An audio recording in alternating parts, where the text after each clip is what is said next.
Council for Monday, May 14th, 7 p.m. Would like to acknowledge we are meeting on the shared traditional lands of our Coast Salish people, as primarily the Songhees and Esquimalt nations. Council approval of the agenda? So moved. All those in favor? Opposed? Motion carried. Public participation time. There's plenty of you in the audience, so this is your opportunity. If we are running out of time, we have 20 minutes now, and it'll be a 20 minutes at the end of the meeting if we still have unanswered opportunity at the podium. And for those who are stepping up to the podium, name and address for the recorder, and we'd happy to have you. Thank you.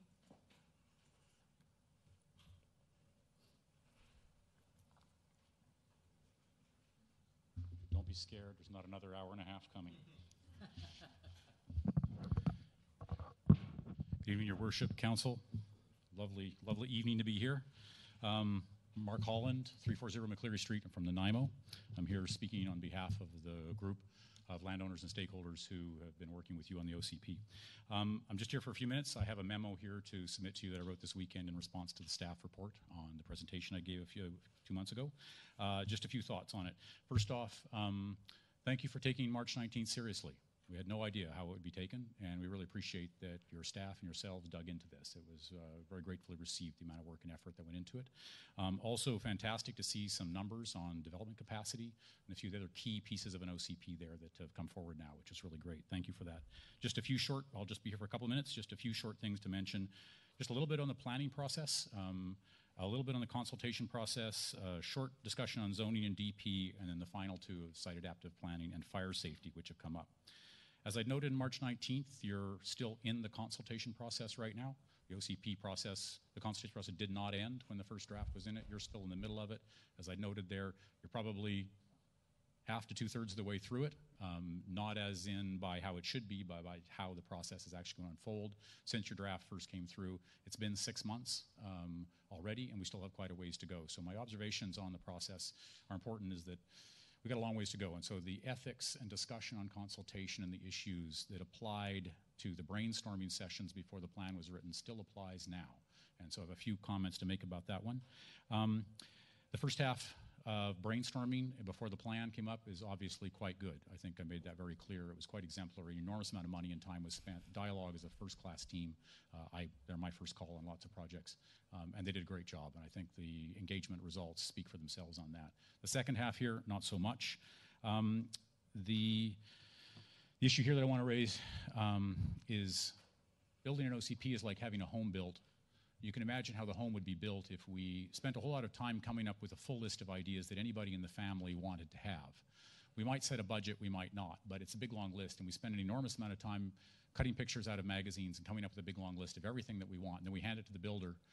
And what we're struggling with right now is that my arguments at the consultation process in the OCP after the draft plan, actually to consult on the plan that's drafted rather than consult before the plan, is critical. Because back to the home builder analogy, it would be like giving them this big long list of all the great pictures and ideas that you want.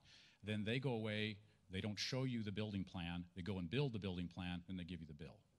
That's what this experience is like if we don't take the second half of this process really as seriously as the first half. Because all the consultation your staff are going to talk with you through tonight happened before the plan.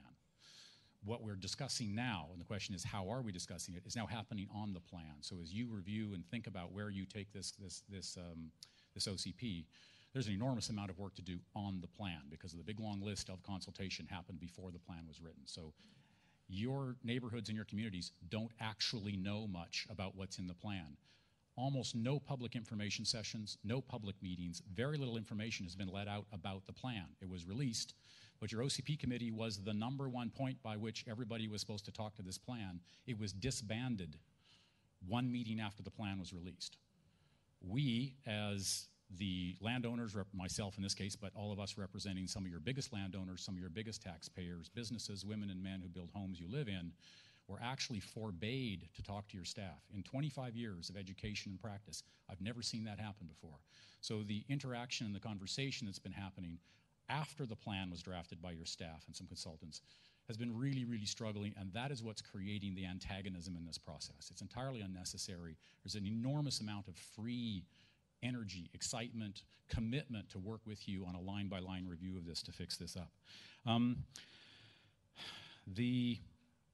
The implications that have been reviewed in the last 2 months, it's been very interesting. Your group has gone away, and rather than phoning us up and saying there's clearly some issues, let's sit down and work this out, they hired lawyers at $300 or $400 an hour, re-engaged the consulting team to refute and undermine the opinions and perspectives of your key stakeholders in this, which is most unfortunate, and it's made tonight even more antagonistic than it needed to be. Had we spent the last 2 months together working on things, it could have been tonight could have been a celebration. You would have been hearing from us thanking you for a collaborative process, complimenting staff on being open-minded, complimenting them on educating us better on what the community wants, and us on how to achieve that in the most affordable way. Zoning and guidelines, I made, and during those 2 months, we've been looking a bit at some of the implications of the plan. Essentially, the stakeholders have informed me that what they see is a massive, significant tax increase. Staffing requirements to monitor and implement this plan are going to be significant. There's going to be a reduction in land value in all of the lots to which site adaptive planning applies, because it essentially, as recognized by your legal review, the development permit guidelines reduce the zoning capacity, or they can, and you legally can do that without consulting or notifying the neighbors. It's going to be a very interesting kind of process to work our way through here. And this is going to cause a lot of conflicts later. We need to solve that before the plan's adopted. So I'm hoping that tonight in this report and this discussion that we're having is going to lead to an agreement to go back to a collaborative process to do this. The SAP discussion versus conservation subdivisions, I was most disappointed to see the diagrams in your staff report. What they're calling we talked about this in March 19th. Site adaptive planning and conservation subdivisions have a diametrically opposed approach to how they deal with land. When the concrete truck arrives in a conservation subdivision, we say, go over to that cleared area of land, there's no trees on it, pour all the concrete there. If it's a site adaptive planning model, when the concrete truck arrives, we say, okay, go up between those trees and then up between those trees and fit. So the concrete's poured everywhere. The two models you were presented with are conservation subdivisions. We raised the issue that this is best in an urban setting, not good in an urban setting. This is proposed to be in an urban setting. I think you've all been to Providence Farm. It's about 15 kilometers outside of Duncan in the middle of farmers' fields. It's not urban. And the one that they showed at the Rainbow Hill one, which you've got in your report, which is at Mackenzie and Pat Bay Highway, is a very low-density Saanich area. It's probably about 4 or 5 units an acre at max. What they've done there is beautiful. Both of those projects have a lot of merit. Conservation subdivisions are immensely supportable. We do them all the time already. Site adaptive planning in those two examples, you wouldn't have seen many of the houses in the Providence Farm one because the houses would have been under the trees. I phoned a biologist Friday because your report says biologists support site adaptive planning. I phoned a biologist with 20 years of experience in the Colwood area, and I asked him about this. He said the site adaptive planning model is the worst you can have biologically because you move the homes into the trees. Then people have a garden shed, then they have a lawn, then they park their car and their RV, they have their backyard chickens, their cat, their dog, and a food garden. Everything else is gone. All the underbrush is gone, the birds are gone, the cats took care of those, the dogs chased everything else away, and you end up with trees only. You don't end up with an urban ecosystem, which was exactly the point we made on March 19th. So biologists prefer the captured zone of a conservation subdivision, which is what you've been shown. Your OCP is entirely written for site adaptive planning. It is the opposite of conservation subdivisions. I don't understand why that was put forward as an example of what site adaptive planning can be. Final points here. The density of site adaptive planning right now, as being implemented, it has not crossed your desk. It's been ongoing for a year or two in Olympic View. 1.6 units per acre is the new density level. Land in Colwood runs around $1 million an acre now. So at 1.6 units per acre, you're looking at 10 times the price now in Colwood for land per door as it will be in Langford. That's what SAP is going to do to you. That won't happen with conservation subdivisions, but it does happen with SAP. Final point, safety. I raised the issue of safety. Your team reviewed it. Your fire chief has signed on to site adaptive planning, which I'm going to raise as a question that I think you need to follow up more on. The issues that we've learned in BC in the last 10 years, when Fort McMurray burnt down in northern Alberta and then the rest in BC, Barrier nearly burnt down, the Caribou Chilcotin last year burnt down, Cache Creek is in crisis, a big chunk of Kelowna burnt down 10 years ago. What emerged from that was the Fire Smart policies, the Fire Smart guidelines, which are recommended to be approved in your OCP. What SAP does, your site adaptive planning, is it moves the houses up against the trees. The first thing that is said in this process in site adaptive planning is that they need to go together. The first thing that's said in Fire Smart guidelines is you need 10 meters of distance in what they call Zone 1 immediately around the houses. All the fire chiefs in BC that I talk to in the projects I'm working on are all pushing trees away. When you get trees together, what they've learned from these burning homes is that the combination of trees being too close to the house and trees being too close to each other, so their canopies interconnect. When the fire strikes on a dry August evening in a lightning storm, an electric storm somewhere, the winds are blowing and or they pick up very quickly. When those dry canopies are all together, they can move. And during last year, we saw them moving at 60 miles an hour. They move very, very fast, much faster than a fire department can respond. If site adaptive planning is putting trees in and around the houses, and 5 years from now, those branches have fallen over the houses, and anything starts, a cigarette butt, a lightning strike, a pop bottle that catches the sun just right and magnifies it and starts it on fire, up it goes, it crowns, it candles, and into your neighborhood. The Fire Smart guidelines say you got to hold this back. So you need to talk with your fire chief further about this, because your lawyers reviewed it, and they said a couple of things. They said the link between the causality of you, because this is what I questioned, the link between the causality of you requiring the trees be kept right around the houses and the damage done to the house or the family inside of that house, that link of causality will be hard to prove. But the moral responsibility remains to not raise the risk for people who live in interface zones or areas that have a lot of dry forest around them, which is a major part of Colwood, all of the areas identified for your SAP area. And so we were very surprised and disappointed to see that a fire chief would step up to say, against the whole movement of his profession in the entire province, that this is okay. And it's quite mystifying, and I strongly encourage you to look back at that and ask them further. So, in summary, thanks for the research that you've done since March 19th. Thanks for the new good information. This second half of the consultation process in your OCP is not going very well, and it's really unfortunate, and it's costing you money, and it's costing you political will, and it would be very good to put together back a collaborative process.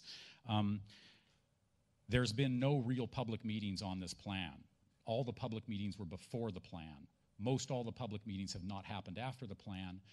It's effectively rezoning some of your sites. The SAP, your lawyers agreed that the site adaptive planning can reduce the net effective buildable area, but because it's not a zoning, you don't have to notify them.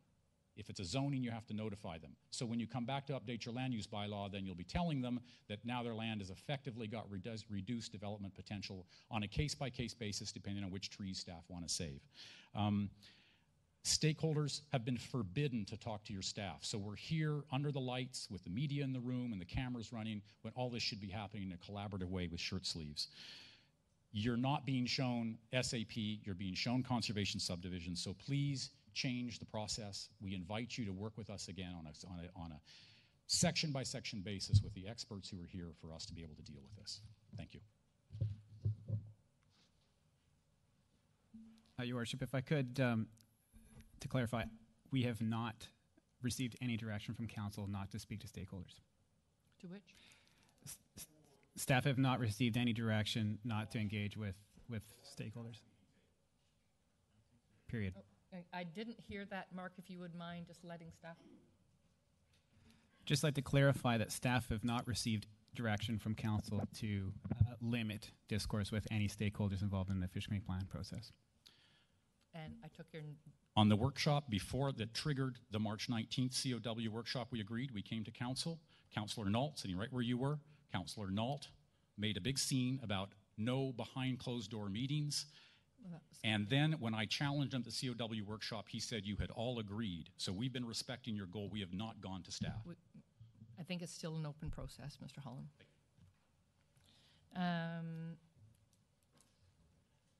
Moving on to anyone else in public participation. Any of our folks? Yes, no? Mr. Saunders? Mayor, council, staff, audience, Dave Saunders, 813 Pears Road, a longtime taxpayer in Colwood. I just look at the agenda and again, putting the cart before the horse, we're asking for something go to the CRD with respect to looking at town centers and the regional growth strategy. That's all related to the OCP. and it hasn't even had a public hearing process yet. So we're actually circumventing the public hearing process. So I'm concerned about that.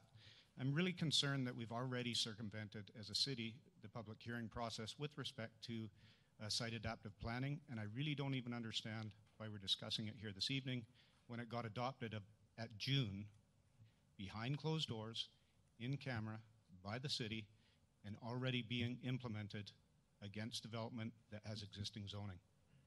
So these are some of the frustrations, but I caution you, as a former planning and zoning chair that went through the OCP process for many years, sat in your chair, you're circumventing a public process. I certainly, as a citizen, want the right to express my opinion on this draft document in an OCP public hearing. Thank you very much. Thank you. Any further comments from the public? Seeing none, then we shall move on. Mayor's message.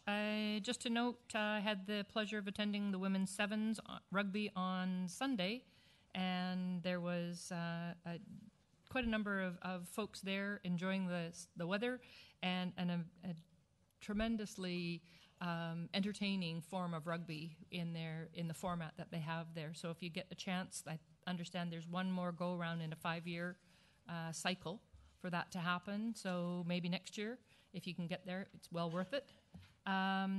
Just a heads up, June 2nd is Access Awareness Day coming up. I know we have another council meeting in between, but never too early to be prepared on that. Councillor Day.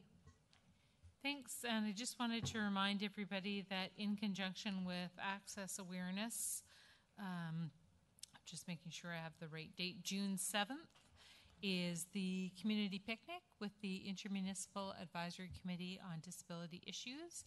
We will again be in Metchosin at the Metchosin Community House or on the fairgrounds if the weather is nice enough. And as per always, there will be good food, good company, perhaps some music, and usually a campfire towards the end of the night with assistance from the Metchosin Fire Department. Thank you. Anything else from members of council from the past week or so?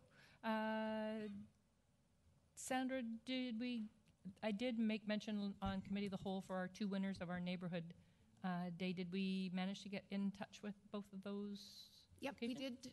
One of them has got in touch with a proposed date. The other one we haven't heard from yet. Perfect. Okay. Well on the way. We'll get more of that information later. Moving on for one set of minutes for adoption, the regular meeting of council for April the 23rd. Second. All those in favor? Opposed? Motion carried. Receipt of one set of minutes, committee of the whole for March 19th. Move receipt.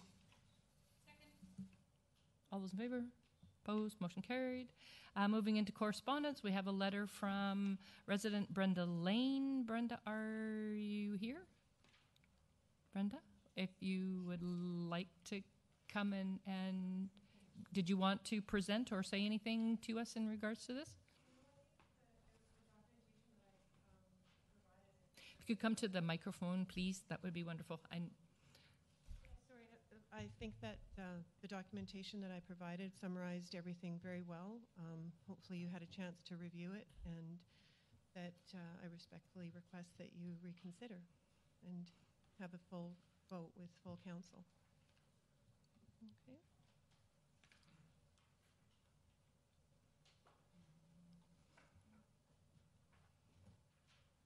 Comments from council? Councillor Day? Thank you. I have read the letter and I see that it's a very cohesive neighborhood, which is great. And I understand the difficulties with different points of view. However, my mind has not changed in terms of, for me, I don't mind the occasional flowering plant at a place, or also known as a weed sometimes, that butterflies and bees and bugs can find their way to, and birds can then find those bugs. And that's the way I would like our boulevards to be, is as natural as possible. And I understand that there was some consideration about deer. Deer are not really my concern. They're probably all living at my house. They're eating the flowers quite well. But the idea is to try to keep our boulevards providing a home for all the birds and the insects. Any other members of council? Thank you. Through the mayor to staff, I just have never experienced this before. Is council allowed to bring this back again? So this isn't out of order or anything along those lines? Through you, Madam Mayor. It's not out of order. It's one of the ones that we were actually asked to bring back to council to find out if they still stand behind their previous decisions, turning down the same thing on other boulevards, as well as directing staff to pull into the subdivision and development bylaw when it's rewritten that this is not an acceptable type of product to use on our boulevards. That's as it stands right now. So what we're looking for from council to discuss is whether they still stand by that previous recommendation or if they have a different opinion today. And if so, they'll have to reconsider that resolution that they passed previously. So if I was to, excuse me, May. So if I was to want to support this, all I would be supporting is for council to reconsider, correct? Tonight? Yes, because we have to get the Because then it would go back to staff and everything? and Okay. information and stuff. Are you still? Well, I'm just confirming. I was going to make that motion, but do you want to talk beforehand, Gordon? No, if you made that motion, Councillor Martin, I'll be happy to second it. In that, we have approved it in the past, so this is not new, and I would argue that not every neighborhood is like the other. So this neighborhood takes some pride in their boulevards and the appearance of the front of their house, and I think that should be commended, not discouraged, quite frankly. And I think we're talking like a very small portion. So the impact, I think, on the environment is nil. And I supported it last time for consistency, and I'll support it again if it comes before us. Thank you, through your worship. Originally, I opposed this. I did ask for it to come back for reconsideration. I've thought more about it, and although, having our boulevards as natural as possible is very important to me, there are things to take into consideration, like the shortage of water, and a resident wanting the boulevard to look nice. So after some thought, I have changed my mind, and I will be supporting this tonight. Thank you. We need a motion first, though. Councillor Martin? Thank you. So I'll move the motion for council to reconsider this at a later. Is that what you need? Through the mayor, staff is going to need really clear direction because staff has already reported on this and put forward its recommendations, which are to not support this type of.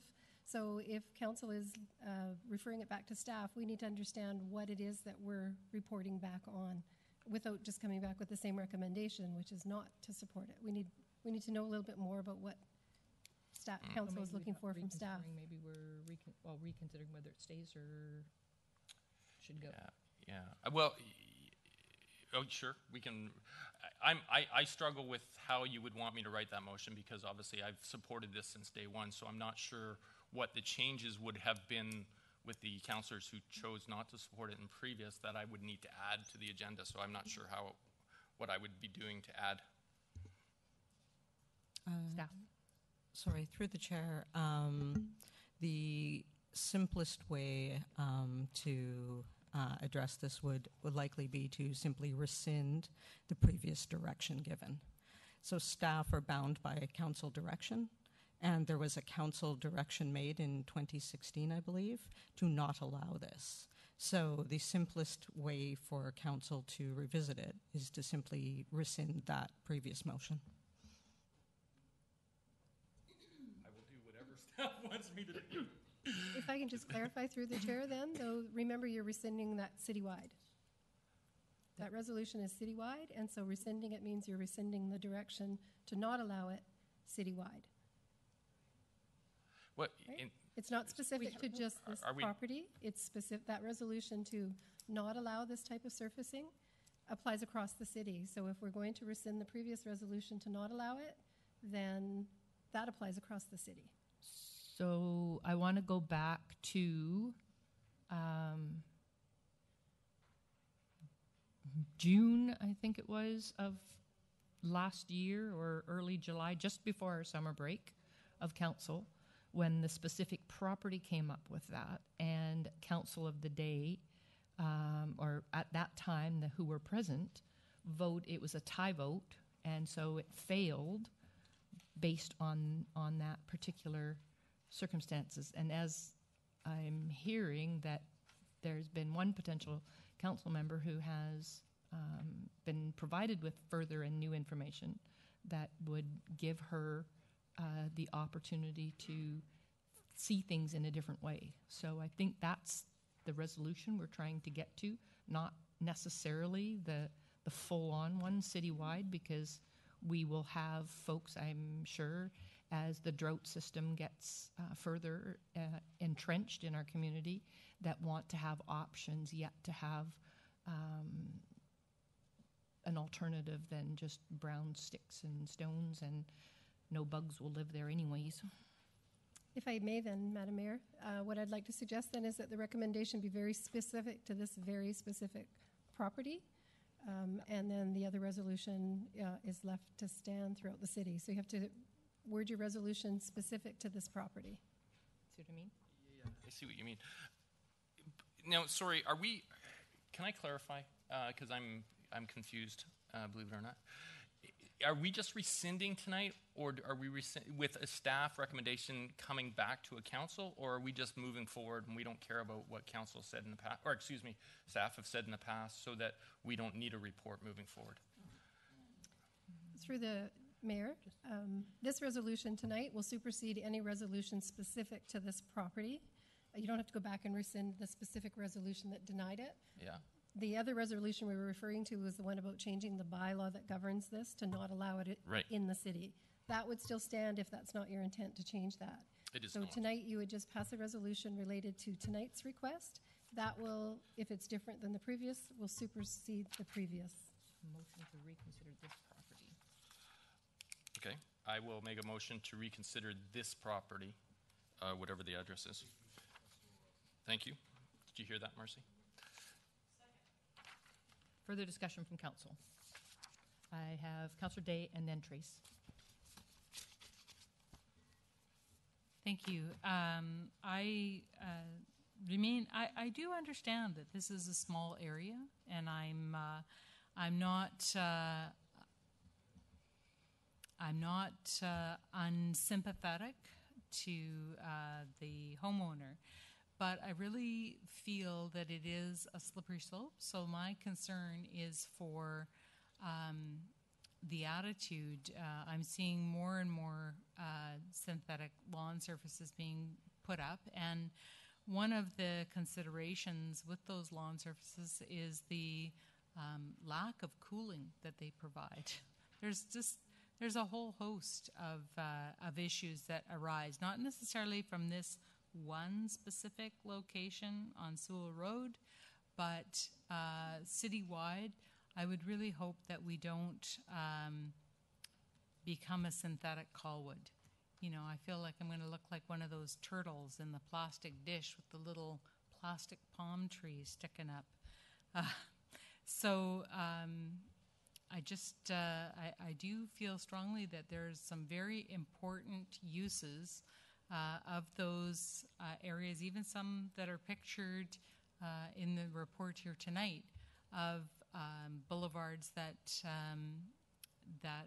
may not meet the aesthetic appeal that some people would like, but they do have benefits that they provide to the community. Councillor Trace? I personally support this. I think it's aesthetically pleasing. I think with the water shortages that we face in this community and the communities around us, I think it's a benefit to support conserving water. I don't think that this one particular property is going to cause an epidemic throughout Colwood for artificial turf. However, if there are a few other properties that do prefer to go this route, I would support it because I think it looks quite nice. It looks nice in the neighborhood. The neighborhood seems to support it. And I see it happening in other areas, and I find it's quite aesthetically pleasing to me anyway. Any further comments? Call the question on the motion then. All those in favor? Opposed? Motion carried. Thank you. Moving on, we have another item in correspondence. Again, an interesting one, Town of View Royal referral form in regards to application to the View Royal from Our Place Society. Staff, you were going to do intro on this one for me? Thank you, Worship. The Town of View Royal has referred for comment a text amendment rezoning to the property located at 94 Talcott Road. The application is from Our Place Society to change the P4 zoning at that location in View Royal to allow the creation of what they're calling a therapeutic recovery community. So their submission outlines the proposal from Our Place, and if council were to provide feedback, it would be fed into the application process before the public hearing that's proceeding in View Royal. So the options before council are to take no action, to receive the referral request and direct staff to provide a letter indicating anything council so desires. But helpful for this process would be an indication of either support or lack thereof from Colwood Council. So staff are requesting that council take in consideration this request and provide direction accordingly. Thank you. Councillor Day? Thank you. Certainly a worthy proposal given the opioid epidemic that we're currently in the grips of, which is affecting our community and every other community on Vancouver Island. It's great to see that this has the support from the BC Housing, and it has a number of very interesting people who are involved with it, including Judge Ernie Kwans, who is the architect, really, of the Victoria Integrated Court. And I believe Judge Kwans is now retired.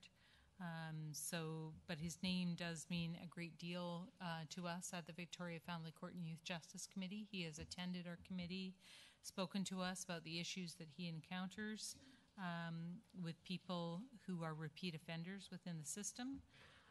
It has 2 members listed from Island Health, but I did not see any VHA commitment to funding for the programming. So I just wondered if anyone is aware of a VHA commitment to supportive services on site.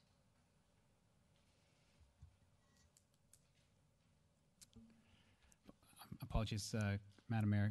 Could the question be repeated? Sure. I'm just looking to see if VHA has made any commitment to ongoing funding for support services at the site. Your Worship, staff would have to coordinate with View Royal staff to get that information. That's not at our fingertips at the moment. I would be very interested to know, because I think that that will be key to its long-term success, and I'd like to. Councillor Day, maybe you didn't catch the news this afternoon, but there was a provincial announcement, as the province is well tuned to announcing at short notice, $4.7 million for that particular centre, who's still in the process of rezoning. Excellent. I did not. So the province has come in with their money, folks, but the council hasn't caught up to speed yet. Councillor Martin. Thank you. I guess the only thing that I can think of that has a direct ramification to the taxpayers of Colwood would be from an RCMP or law enforcement standpoint. and the resources that would theoretically be used going over there, do we anticipate that will require any additional resources from the West Shore Detachment with this project coming online versus what's there presently?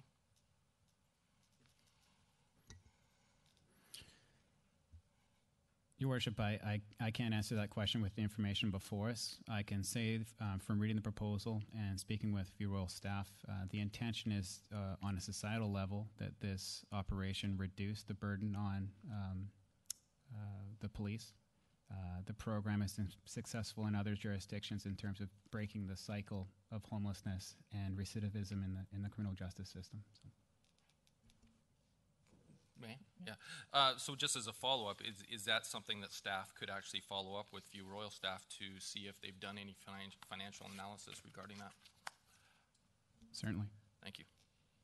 And further to that, again, from the news release this afternoon, it simply said that this is being based on a model from Italy, which has 76% success rate in changing behaviors, that it is a closed facility, so folks are not in and out and lingering and loitering around. So there's lots of work yet to be done in that location. Councillor Day?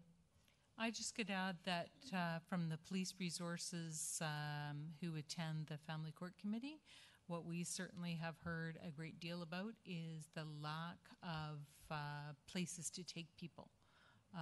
And certainly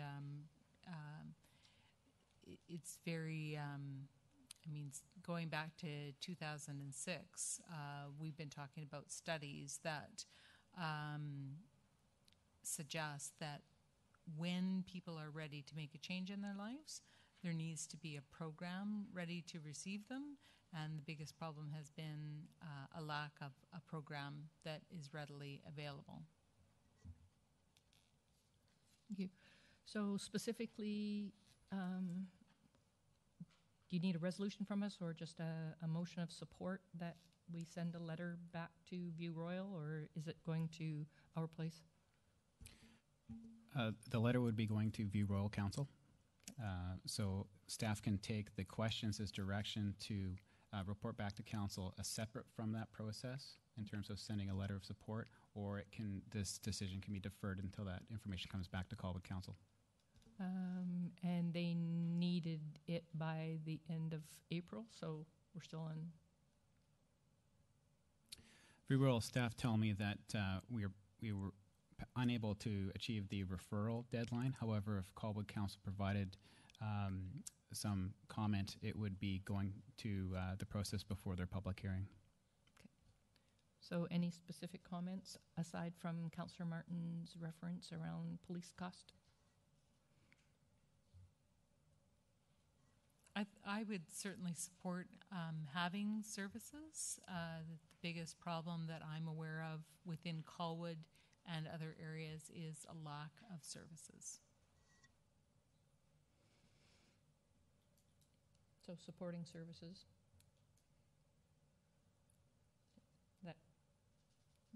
That enough for you to go forward in? Certainly, Madam Mayor. So if this is the resolution of council, I think a motion is required and then an affirmative vote. I would move that we send a letter of support for the rezoning to View Royal Council, outlining the questions and comments heard here tonight. Seconder? Second. Any further conversation? Councilor Martin? I won't be supporting it, but the only reason I won't be supporting that specific motion is because I would actually like the answers to what the policing cost is going to be before I make a decision if I'm supportive or not supportive. If the costs are minimal, then I'm fine with it. If it's significant, then I think that's a conversation this council should actually have. So I won't be supporting the motion this evening.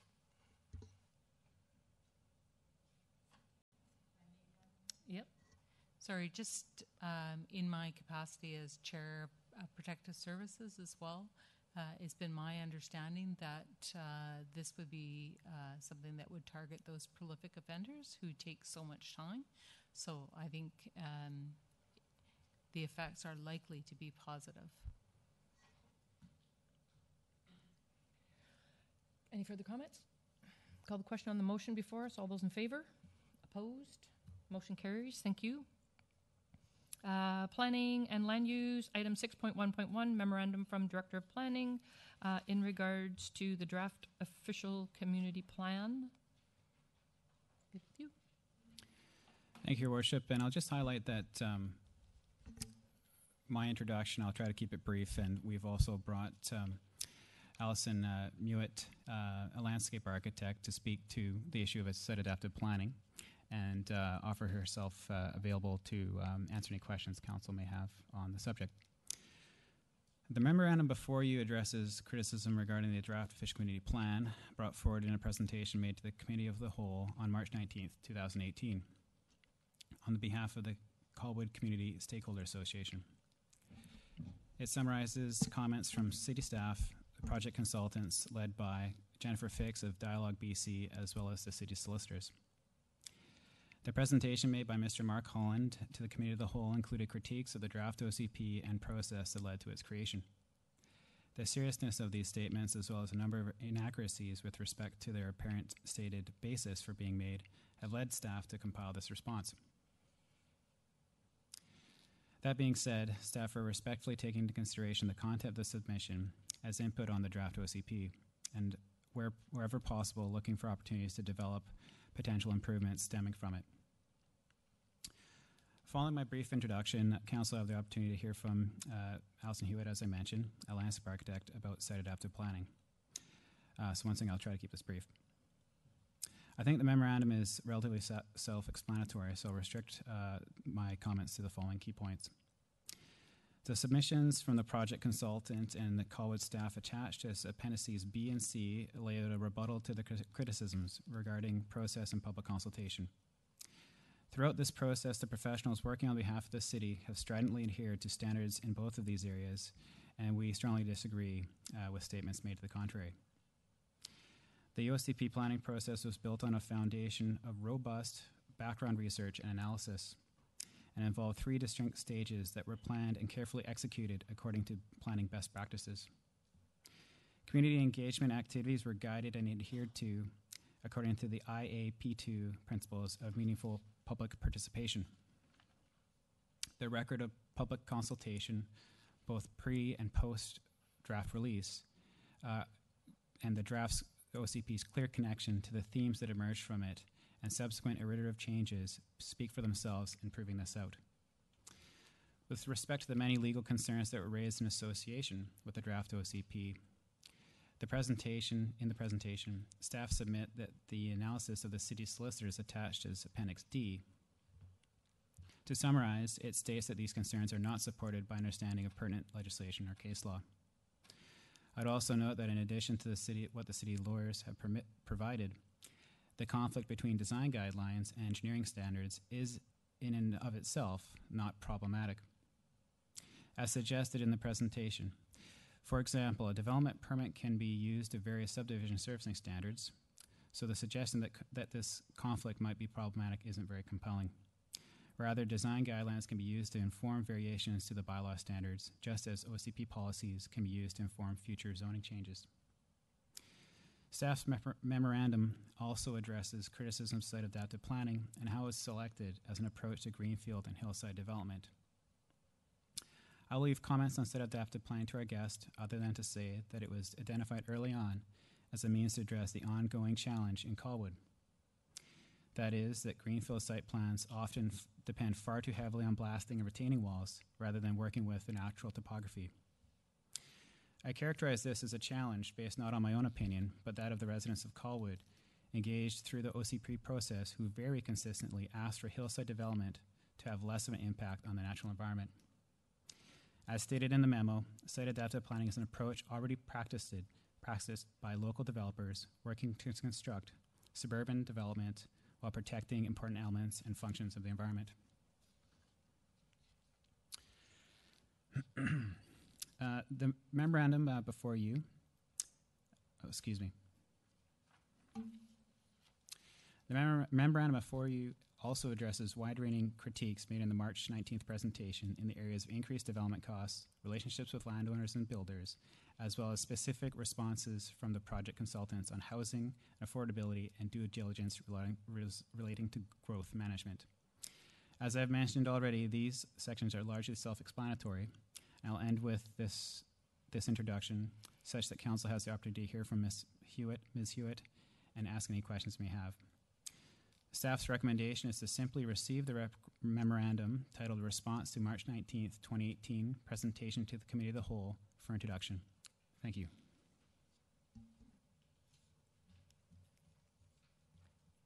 Questions from Council?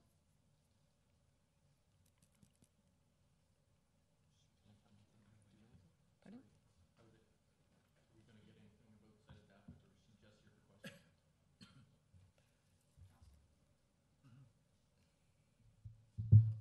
Thanks, Allison.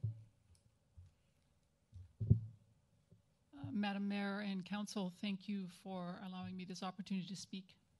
I'm actually feeling surprisingly nervous, and I've done lots of public presentations, so I'm not quite sure why I am so much today. I have to start by saying I don't actually have any skin in this game at all. We don't have any pecuniary interest in Colwood. We're not representing any developers or clients. You will notice on your agenda that it says that Will Marsh and Allison Mewett will be here today, and so I'll start with apologizing that Will is not here. He's actually home. He's sick this evening. He has a cold. You have met him before. I know that he's given presentations to council in the past. You probably have not met me. I am indeed his wife, but I am also his colleague. I am a landscape architect. I'm registered in British Columbia, and my training is also in urban design. I've worked in landscape architecture, parks planning, and or municipal planning for the last 34 years, approximately 26 of those in British Columbia. The staff asked us specifically to come and address you today about any concerns that you may have in regards to Mr. Holland's comments to council on March 19th in regards to the adoption of, quote, site adaptive planning in your new OCP. So I'd like to talk a little bit about what site adaptive planning is and what it is not. To start with, it is not, quote, retro environmental tree agenda. That is to say, it is not just about saving existing trees. I'm not sure where Mr. Holland's perception that this is the case comes from. It may be from perhaps an unfortunate use of one diagram in the OCP that may indicate sort of buildable areas, those areas that don't have trees. Site adaptive planning, and we actually refer to it as site adaptive planning and design, is about making land use a functioning part of nature rather than something alien to it. In other words, something where you actually bully nature to accept development. Site adaptive planning and design, as the staff report indicates, is actually a process. It's not a product. Because it emphasizes landscape functions, systems, and site dynamics, rather than merely seeing the landscape as a static entity or as a series of features, it is never about saving a specific tree, no matter how spectacular it is, outside the context of its ecosystem. It is not prescriptive, so it may in fact decrease or increase density on a site. A particularly relevant example may be that if you establish a park in order to protect a sand beach, but you don't protect the longshore system that provides the sand to the beach, then that designation as a park will not protect the beach from actually disappearing. And that's an example of where you're ignoring the process or the dynamics and just seeing the feature. Mr. Holland asked in his presentation if site adaptive planning is a professional standard. The term site adaptive planning and design was actually coined by Will. However, the fundamental process, which is site analysis, looking at opportunities and constraints, establishing concept or a framework plan, has been taught to and used by landscape architects for at least the last 50 years.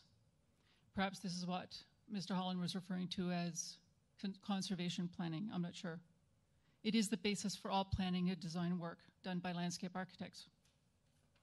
The reason I say 50 years is because that was when the book, Design with Nature, was written by Ian McHarg. I brought a copy. This is the 25-year anniversary of the edition of the book. McHarg was a Scottish landscape architect and a city planner. He was an advocate of regional planning based on natural systems and a pioneer of the environmental movement. His book, Design with Nature, which was published in 1969, pioneered the concept of ecological planning. He set forth the basic concepts that were to develop later into GIS, which is the Geographical Information System, our understanding of sustainability, natural asset management, amongst other things. His thinking was in radical opposition to what he argued was a style he described as dominate and destroy.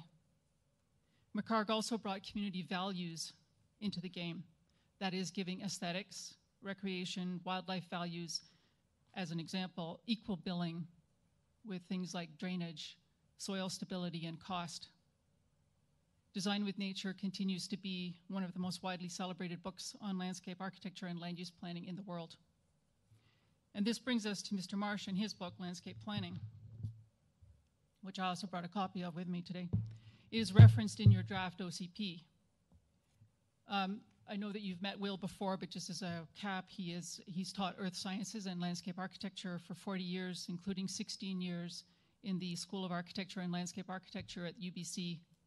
He's written several textbooks on physical geography, including this text, Landscape Planning, and he's acted as a landscape consultant all over North America for the last 40 years. His course, in which he taught site adaptive planning and design, was a requirement for graduation for landscape architects at UBC. And coincidentally, one of his students, Scott Murdoch, is actually here on the agenda this evening to present a site adaptive planning and design proposal for the City of Colwood. Marsh's Landscape Planning was first published in 1983, and it is currently in its 5th edition. It is arguably the most common textbook in landscape architecture departments in North America, as well as being used in Europe. And in fact, it's been translated into Chinese, and it's used in China as well. In its 3rd edition, the foreword was actually written by Ian McHarg, who, quote, said, "Landscape Planning is a thoroughly splendid book.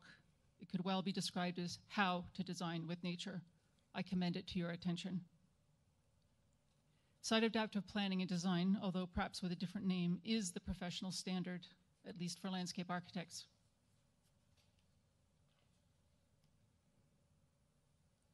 Most subdivision plans in British Columbia are actually created by civil engineers, where they do a good job of responding to the community desires as outlined in planning bylaw guidelines such as minimum lot sizes, frontage, and the maximum allowable road gradients.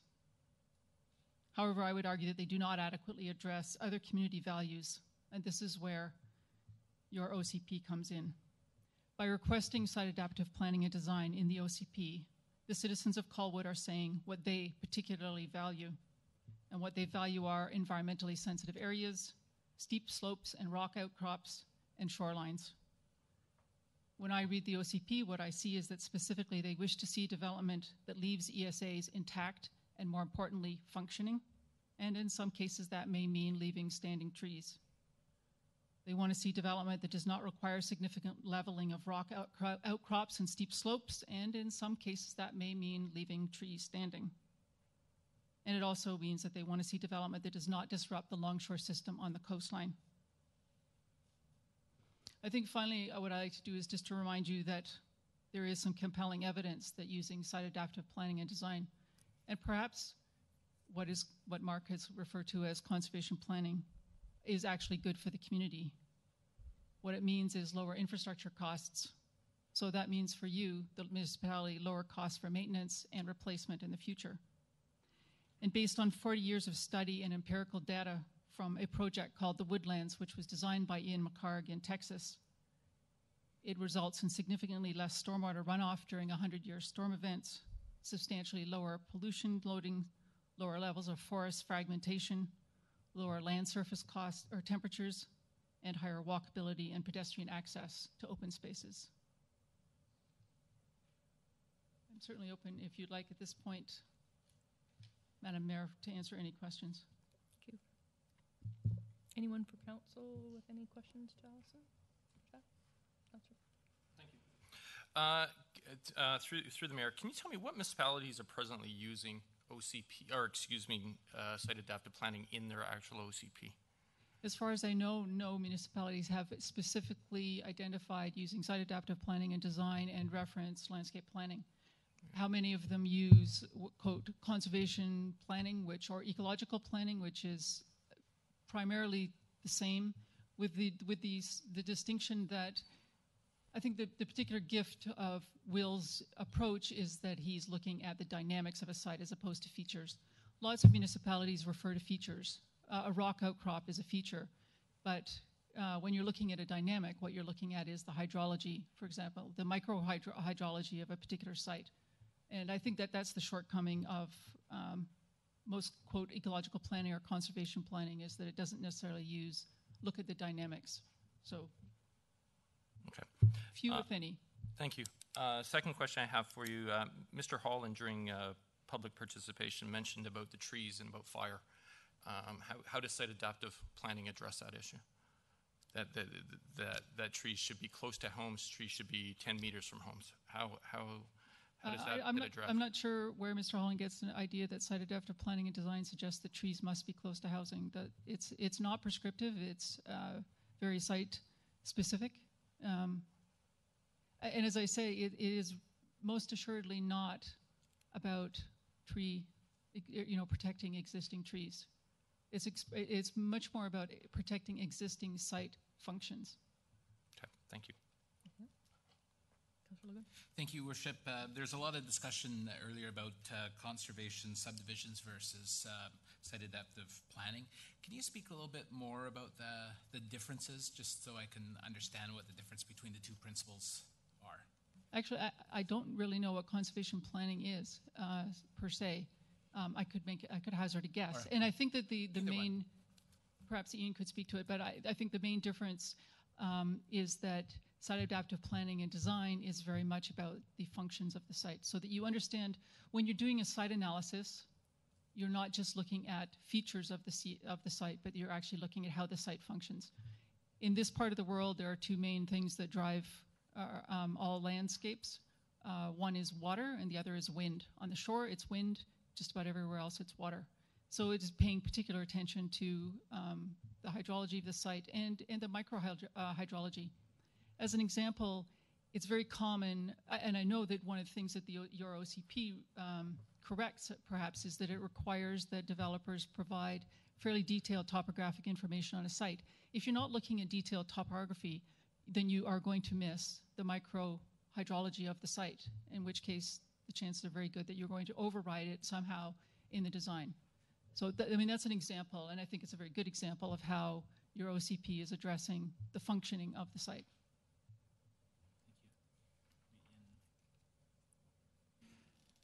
Your Worship, I'd just like to start by saying that the examples provided in the staff report are indeed projects that use site adaptive planning and design as a tool to achieve the outcomes.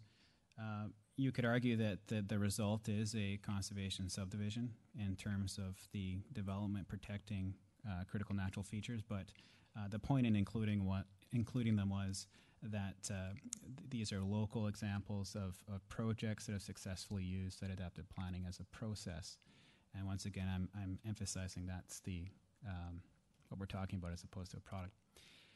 So conservation subdivision design, as we mentioned in the second draft of the OCP, was created by a gentleman by Brenda Ardent. And it's a process of clustering density around, or clustering development around significant environmental features.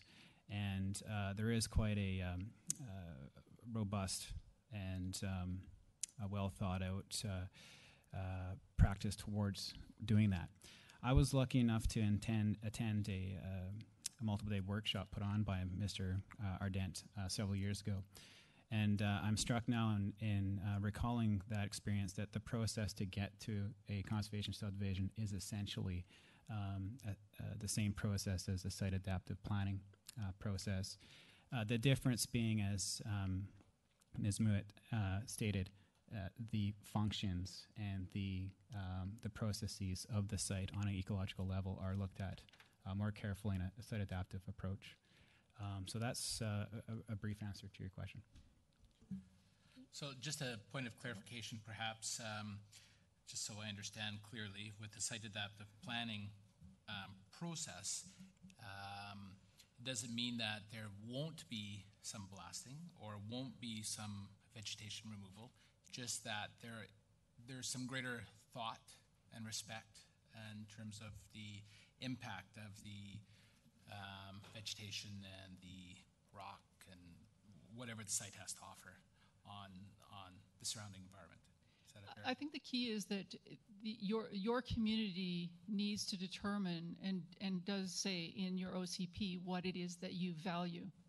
If, for example, the community says, which I read it, that they have said that they value environmentally sensitive areas, which have been defined by an agency outside of this community as being rare or endangered communities, if you value those things, and those would be specific areas that you may say, A, no construction, no demolition of this. You can't chop down those trees, disturb that ground, because it is a rare ecosystem. On top of that, you would also, using site adaptive planning and design, not only draw a line perhaps around protecting that particular area, which may be rocks and trees or both, you would also be looking carefully at making sure that you're not also destroying the function that keeps that ecosystem in place. For example, if you value wetlands and you draw a line around the wetland, but the water that's flowing into the wetland that keeps the wetland alive is cut off, then it doesn't matter. My same example with the beach. The wetland is going to disappear because the water that feeds the wetland has been cut off. So it's a combination of both, what it is that your community values that you're protecting, but also what it is the function that actually keeps it alive. So yes, there may be cases, if depending on how your community has, or what your community has determined they value, where there will be things and places, rocks and trees and so on, that would be protected simply because that's what the community says they value. On top of that, then there are also some basic things that need to be protected to some degree, regardless of what the community says, and hydrology is certainly one. Thank you. Thank you. Anybody else? Seeing none, then staff are looking for resolution. Councillor Martin? Thank you. Sorry, that was just my first part with that speaker. I actually have more, but I didn't want to. Okay, well, I'll carry on then. So first of all, let me say this. I had a busy week. From Thursday to Sunday, I was basically committed with the library. I had to be over in Richmond from Thursday to Saturday. I came home Saturday night, and then obviously my Sunday was Mother's Day. So I actually took this afternoon off of work just to go through a 400-page agenda. So I might be missing things because I did not get an opportunity to read through every word of this. I think this agenda was too big, truthfully. There was no way that I could get through everything. And I would have liked to have actually spread it out a little bit so that I could have actually read everything. So, but that's on me. But I'm just saying that there's a finite amount of time that I have, and this was quite overwhelming. I want to address the actual report, and I'm disappointed with the report just from this standpoint. I respect our staff. I appreciate their opinions. I also appreciate Mr. Holland's opinions. And what I was looking for from this report was sort of as he mentioned actually, I was looking for more of a collaborative sitting down, here are the questions the development community had, let's have staff try and address those issues and hopefully come back with something that we felt was a win-win-win for everybody. I felt a little discouraged. I read the report like 4 times because I kept feeling like I was missing something. But to be honest, the report felt defensive to me. It didn't feel as though we were working towards all parties saying yes. And what I mean by that is this. When I did a quick synopsis of this. So 3.1, professional planning standards. City staff disagree with the statements contained within the presentation. 3.2, professional consultation standards. City staff also strongly disagree with the statements contained within the presentation. 3.3, regulatory overlap and legal concerns. Second paragraph. In response to the presentation's many claims of legal problems, the conclusion is there is nothing in the report to support that.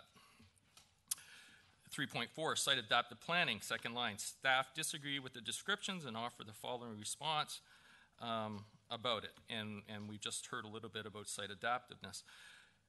It concerns me that as a municipality, I was supportive of site adaptive planning when it was first presented to me. And it seems to make sense, and it makes sense to the public.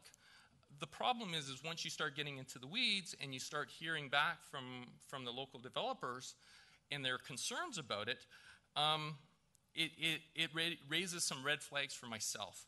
It also raises some red flags that this municipality is choosing to take on something that no other jurisdiction in British Columbia has done yet. I don't think it's wonderful to be a leader. I agree with being a leader and getting into that, but by the same token, we can't endanger our future and the ability for us to grow as a community by taking on something that isn't proven. It's proven from a standpoint of from a specific development, but certainly it has not been proven through an OCP because it doesn't belong, or it hasn't been put into an OCP yet in any jurisdiction in British Columbia. 3.5, increased costs of development and lack of due diligence. And the line that's in there, it says it acknowledges that development costs may increase as a result of implementation of this OCP. 3.6, relationships with landowners and builders. Staff respectfully offer that measures were taken through the OCP to address that. That one's important to me because that's not about reality. That's just about perception. And that if people perceive they're not being listened to, they're not being listened to. It's not a matter of that we don't need to take it personal, that from our standpoint that they're saying they don't feel listened to. They just don't feel listened to, and we at some point need to engage that and address that. And that's not at all disrespectful to our staff. I'm not suggesting at all that staff have not done the work. I'm just saying that that's the reality out there.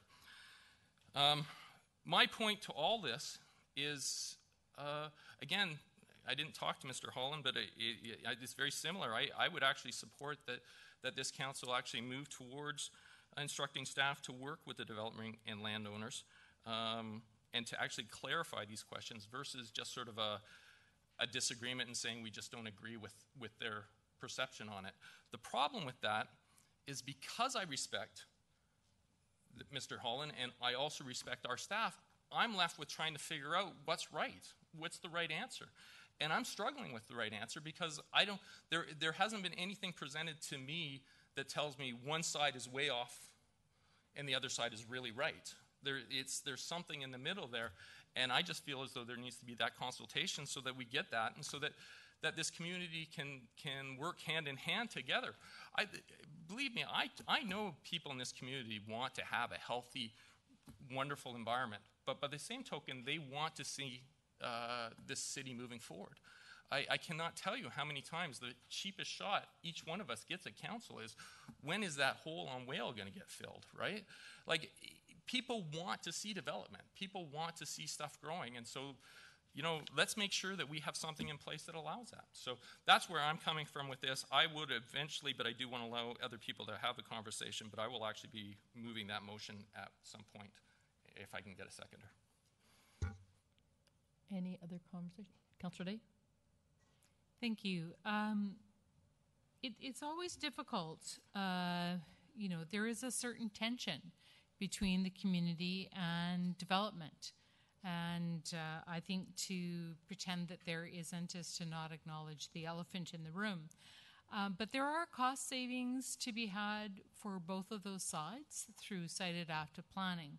I would bring your attention to under 3.5, the second paragraph, comprehensive guidelines also communicate clearly what the city is looking for and reduce uncertainty for the development community. That's certainly something that I have heard a lot about before, is about the importance of being predictable as a council, how that helps to benefit That provides cost savings because when you know what needs to be done, you can just do it and get on with getting your project finished. And that should provide cost savings. It also provides cost savings to the residents when we're doing site adaptive planning because we're not going back in after the fact and retrofitting to deal with what is primarily water problems, which have been erosion, Afriston Place. Other places where it's happened is in the Latoria watershed, where there's giant culverts were required to be put in. They're still there today. We have very deep ditches that can pose a safety concern for residents and children walking along the side. They're very deep standing water in our ditches. I would also point that the level of detail, they did go in and have a look at the Royal Bay site, which of course was a very large site, and took out parts that weren't next to the riparian areas or the hillside or the coastal habitat, and took those areas out of the environmental development permit areas. So there are places where it's been a win through this process with our community and our community builders. I think one of the really important things, we've spent a lot of staff time, which is money, on stormwater issues throughout the city, and having ecosystems that are working properly is going to create some long-term cost savings for all of the residents, including the new residents that would move into the newly created site adaptive planned areas. One of the other notations was about the cost of housing. And it is definitely true that increasing density everywhere is the exact opposite of strategically focusing growth where it will have the most impact and related to improving the number of people who are able to access transit. And we're not shutting down development in other areas, but the OCP does certainly put a spotlight on trying to encourage development in those areas that have access to transit and are able to walk to an urban center close by. So I think that some of what we're tackling is probably definitely very difficult for our development community to believe that we're not trying to shut them down or shut them out or stop things from happening entirely, but that we're trying to work in a different way that is probably, I would hope, is going to create not just a community that is the desire of our community members here today, but will be the envy of many others. And site adaptive planning hasn't maybe been written into other OCPs, but I've been watching it unfold for a number of years. I've seen several developments come forward where water management was a huge focus, including the village of Cumberland, which has been on the verge of some pretty big stuff, and it's kind of the youngest, most hip community. Is very desirable now, and there was a time when it was the least desirable place that I knew of on the island to live in. So they've done some quite forward-thinking planning, even though it may not be named in their official community plan. It's certainly something that their community has bought into and that is allowing them to do some development in areas where previously water issues have prevented development from taking place. So I think it has an opportunity for us to look at this OCP in a positive light for what it brings, and know that our OCP is where we want to go. It's not exactly where we're going to arrive. It's our picture up on the wall of where we want to be, and it's a much bigger vision, and it's not as prescriptive as I think it seems to be being described.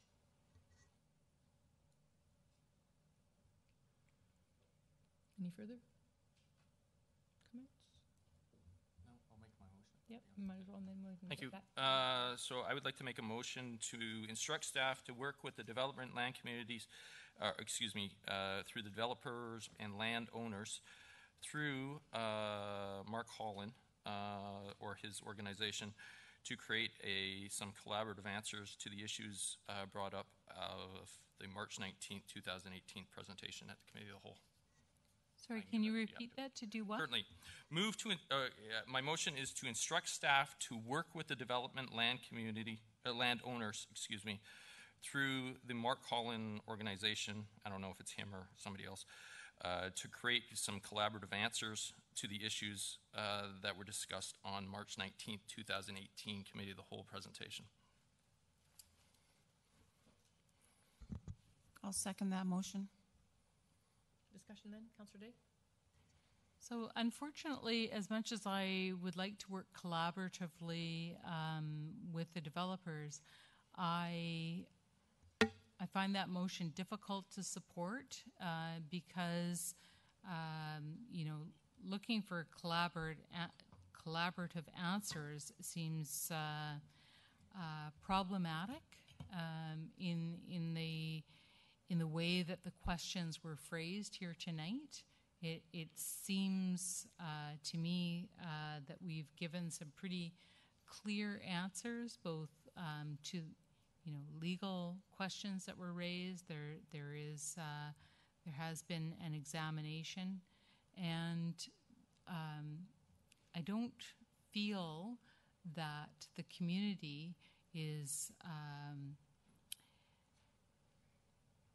should be held up with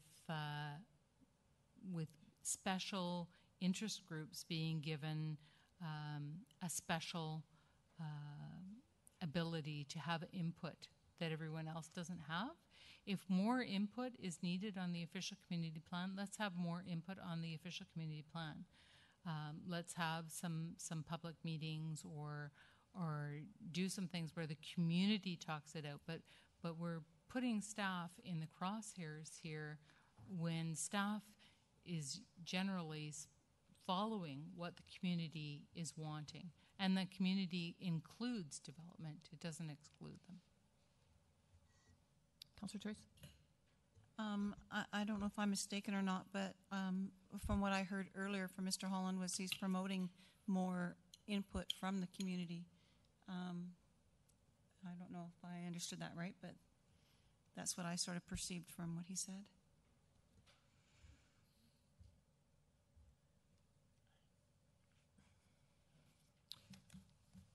Question to staff.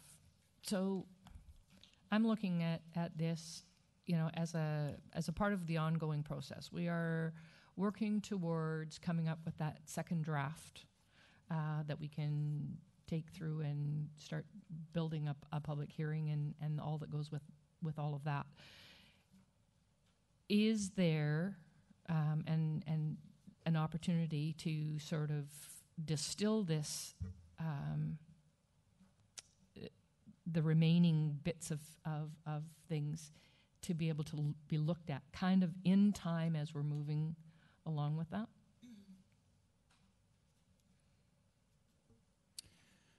Your Worship, the stage at this juncture is that there is a draft bylaw, draft bylaw 1700.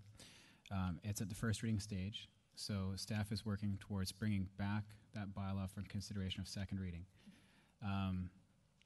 We're compiling all of the formal referral comments. We're taking consideration feedback from the public, including Mr. Holland's submission.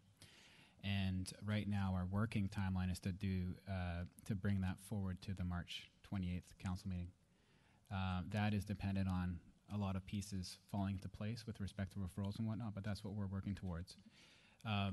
Council direction to work with one stakeholder group may be problematic from a procedural standpoint.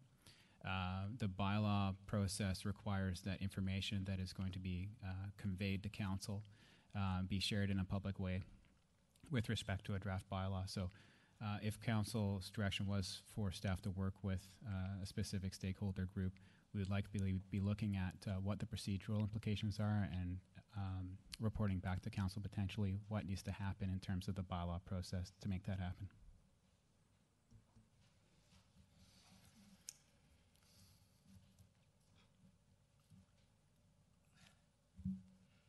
Thank you, Worship. I'm really struggling with it, to be honest with you, and I understand the procedural aspect of it, and I understand where Councillor Martin is coming from, but I can't help but feel that the underpinning is, in the discussion, is to dismiss the feedback that the largest stakeholder in the city, being the 16,000 plus residents, have put into the document as well. And it seems, this is what I'm reading, is that that there's a desire to possibly dismiss the input that the residents have put into some of the key features that have been identified as being important to residents.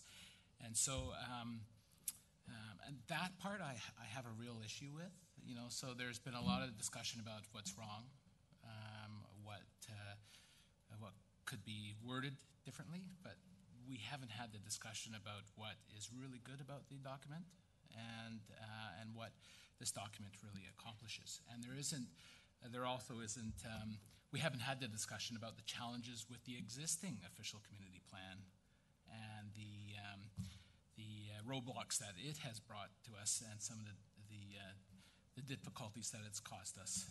So I'm loath to treat one stakeholder better than the other. To be honest, notwithstanding, I understand what the intention is, but I think there still is that opportunity for each stakeholder through this process to provide input. But there has to be a line because we, quite frankly, this has been going on for a year and a half or longer, and we need to finally make a decision and get on with it. Otherwise, this is going to be like a 4-year process that the next council is going to have to deal with, and I think this council needs to vote on it and just move on. Thank you. Any further comments?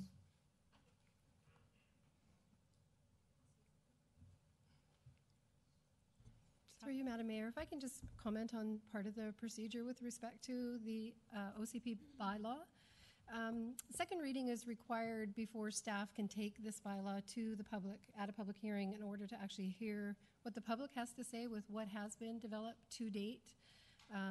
So should the bylaw come forward and get second reading, after it's got second reading, council has the opportunity to put forward any motions or recommendations that they would like to see to make change to that bylaw at second. Any changes that are approved by the majority of council could then be incorporated into the bylaw, and then the bylaw with those amendments is what gets presented to the public hearing. And you can have more than one public hearing if that's what dictates through the first public hearing. You need more and you need more. And then at that time, after you've had your public hearing, the bylaw comes back to council for consideration of third reading, and council can make further amendments to the OCP bylaw and then approve the bylaw third as amended and then eventually lead it toward final. So there are a number of steps and a number of opportunities, as not only getting it in front of our development community and our landowners and things like that, but also getting what we've created to date in front of our public and hearing what they have to say. They may agree or disagree with either party, but we haven't had an opportunity to hear that yet, and we can't until we can get to public hearing, and we can't get to public hearing until we have second reading. And that still includes and allows for the development stakeholder group to participate and make their points. The public hearing is open to, yeah. Great. Councillor. Thank you, through your worship. I just want to say I very much share similar sentiments to Councillor Martin regarding site adaptive planning. I think preserving the functionality of sites is very important, and I so much want to protect the significant features on these sites. But at the same time, we have another significant stakeholders, because what the residents say is very important, and also the people that make our community, is what they say is also very important. I've stated in past meetings, and I'll state again, you know, it's kind of a trade-off with site adaptive planning.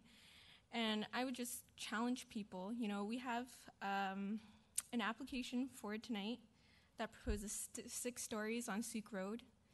There's no reason to me why that couldn't be 10 or 15 stories. So, you know, in light of saving functionality and trees, I hear people saying, well, my privacy, you know, what about my privacy if we have tall buildings? Even though we're saving trees and perhaps functionality at the same time. So there is a trade-off. So I think we should have more discussions among the different stakeholders and staff, and I would just challenge you on that. You know, if we are looking to save features and functionality, maybe there's something we can give up. Thank you. Any further comments? Councillor Day? Just a question about the date for second reading. I don't know if it was my ears, but I thought I heard March 28th, and I'd just like to know what the date was. It was supposed to be March. May, sorry, the following council meeting from tonight, yeah. Sorry. Thank you. Councillor Martin. Thank you. So this is my concern. My concern is this: if my motion doesn't pass tonight and we just continue to move this forward, this report does not help me make a decision. This report creates an either-or relationship. It doesn't create a coming to a common mind. So I'm either going to have to agree with staff, or I'm going to have to agree with the development community. And that's my point. My point is I shouldn't have to be choosing one or the other. My point is I should be celebrating the fact that we're all happy that this is moving forward and that this is a success for everybody within our community. And that's my struggle with this. My struggle with this is if the motion fails this evening, I don't know where I'm at moving forward through this OCP process, because I'm stuck in an either-or situation. And that's my point in this, and that's what I'm trying to accomplish. So when I'm saying I would like the development community to sit down with our staff to find out what those answers are, what I'm looking for is I'm not looking for staff to cave, I'm not looking for the developers to cave. What I'm looking for is to have a common mind that says, yeah, we can make this work. And if we choose not to do that as a council, then I'm just not sure. I'm just not sure how I move forward with this. That's my struggle.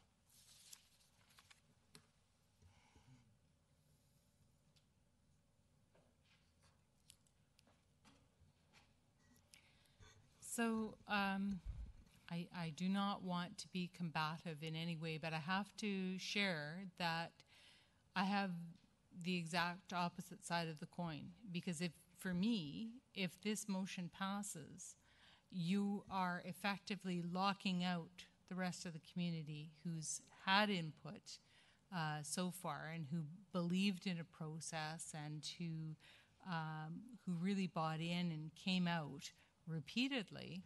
They're being shut out of this next meeting that would take place, and their concerns and their wishes and are not part of it. So for me, it has to be part of the process, which is designed in all municipal governments the same way, to provide for an open and unweighted, no one has an advantage. Anyone can come and all input is welcome. And I just want to keep it so that all participants are treated equally, whether that's before second reading or when we get to public hearing, because we do I feel that our job as council is to try to put forward motions to make it the best OCP we possibly can make it, based on the feedback that we receive from everyone. And I'm just very uncomfortable if, we're going to, everyone's welcome until the end of the night, and then it's the select participants only.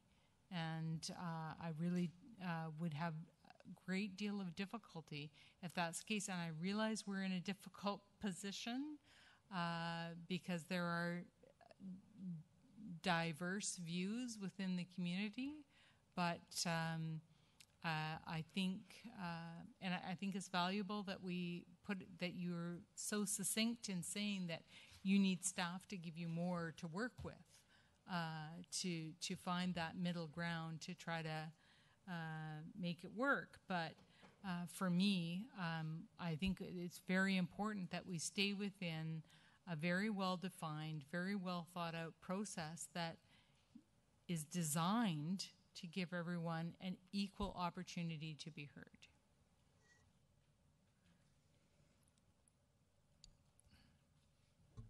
Through you, Madam Mayor, and the Director of Planning can correct me if I'm wrong, but my understanding with this particular report this evening is not looking for any kind of decision of the Council. We had our submission on March the 19th at the Committee of the Whole. Staff has had an opportunity to take into consideration all of the comments and presentation that was made, and the report is just in response to those comments. Tonight, it's just provided for information. You can receive it or not receive it. It's already provided for information.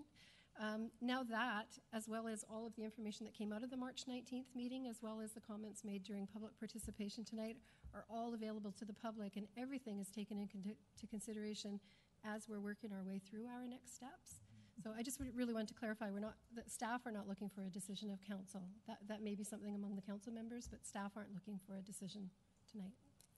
And that was what I was going to get back to, is the ongoing process that we're midway through or partially way through, is we're still collecting information. There's still information that's coming in that will be collaborated and put into the next draft. Am I correct? So that's still an open venue. Certainly, Madam Mayor. What we foresee happening is a compilation of all the information that we've collected through the referral process since the first reading, a distillation of public comments, as well as any copies of submissions from the public. And we're also taking the same approach as we did prior to first reading, which is to provide a table that defines every change that's proposed by staff to be made in response to the submissions, to be itemized by page number. Yeah. So I don't see this as a closed door for opportunity for any member of the community from whatever stakeholder group that they arise from, being able to engage and participate at this point. So I think we can, if there are no further comments, I'll call the question on the motion. Do you want to read it again, Councillor Martin, just to be sure we're all got the right one? Because it's not what's listed, and like I said, we're not looking for a direction at this point, but you've brought something up. Yeah, so my motion was to instruct staff to work with the developer landowners through the Mark Holland organization to create collaborative answers to the issues brought up in the Committee of the Whole meeting of March 19th, 2018. And that's been seconded. All those in favor? Opposed? And I've got to get the in favor of that. 1, 2, 3. 3 and 3, it fails. We have a recommendation within the report simply. Anyone wants to put that on the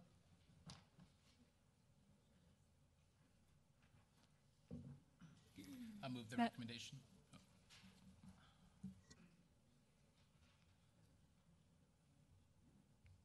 And a seconder? Second. Any discussion on that one? All those in favor? Opposed? Motion carried. Thank you. Moving on to our next item under planning and land use, item 6.1.2, report again. Consideration of regional context statement amendments within the official community plan bylaw number 1700. Staff? Good evening, Madam Mayor, and thank you. Through the formal OCP referral process, staff circulated the draft OCP for review to numerous provincial agencies, neighboring municipalities and First Nations, as well as other external agencies. Along with this, we forwarded the proposed regional context statement to the CRD following first reading of Colwood's OCP.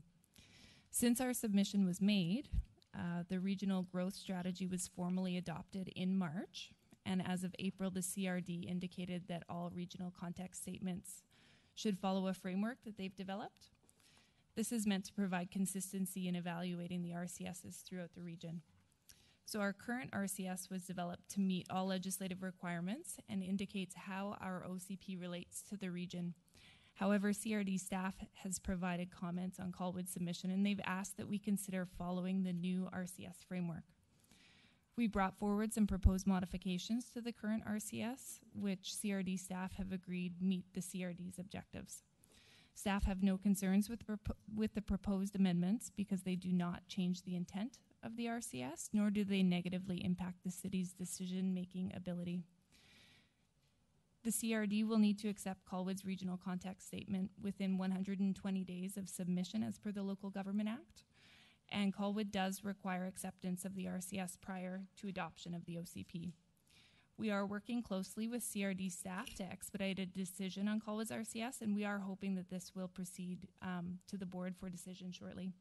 Staff are looking for direction to include the proposed language in the regional context statement as outlined in the report, and to forward the updated regional context statement language to the CRD board for consideration. Thank you. Thank you. Comments or questions to staff? Councillor Day? Thank you. Just a quick question. I don't know what capital green lands are. It suggests in support of, it's on page 2 of 5. Add to section 5.1.2, the third bullet down. Policies for the long-term protection of capital green lands. I just don't know what they are. The regional growth strategy has their own lingo in terms of the capital green areas. And so we're just saying that our intention is to align with their green areas as well. Okay. Yeah. And on the bottom of that same page, 2 of 5, the last bullet says policies to design and build accessible housing and policies to support the expansion of secondary suites on appropriately sized lots, seeking partnerships to access housing programs and supporting rental housing and affordable housing. I just thought, is it supposed to be a sentence, or it seems to just be a fragment? It doesn't have any action?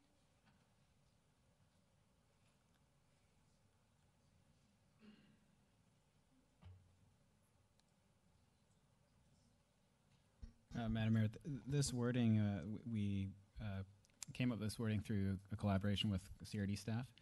Its intent here is that it's a policy, just simply showing how our official community plan will align with the regional growth strategy. So the intent here is just to show that alignment through the actions stated. Okay. In terms of grammar, we can certainly work on that after. No problem. I just thought maybe something got missed. And just my very last point is at the bottom of page 3 of 5. It notes that there is little agricultural, just going to get my note out of the way here, little agricultural land in the community to implement food system objectives in the context of the regional context statement. But we do have policies to support local food production, backyards, community gardens, teaching garden, etc.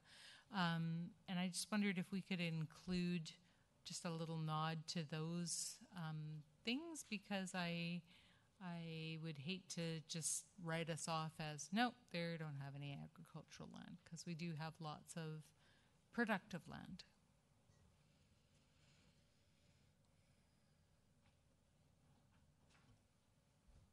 Your Worship, there is an item coming up on the agenda speaking to the Agricultural Land Commission's referral response to the OCP. So it's talking about some changes also with respect to how the draft official community plan addresses agricultural land. Once again, this what we're talking about in this report is a very specific and limited set of policies to just show alignment with the regional context statement. So we're really looking at this as less is more in terms of us not wanting to provide wording beyond what the CRD is requesting to get their agreement to the regional context statement. So I would argue that those references would be best placed as they currently stand in the draft OCP.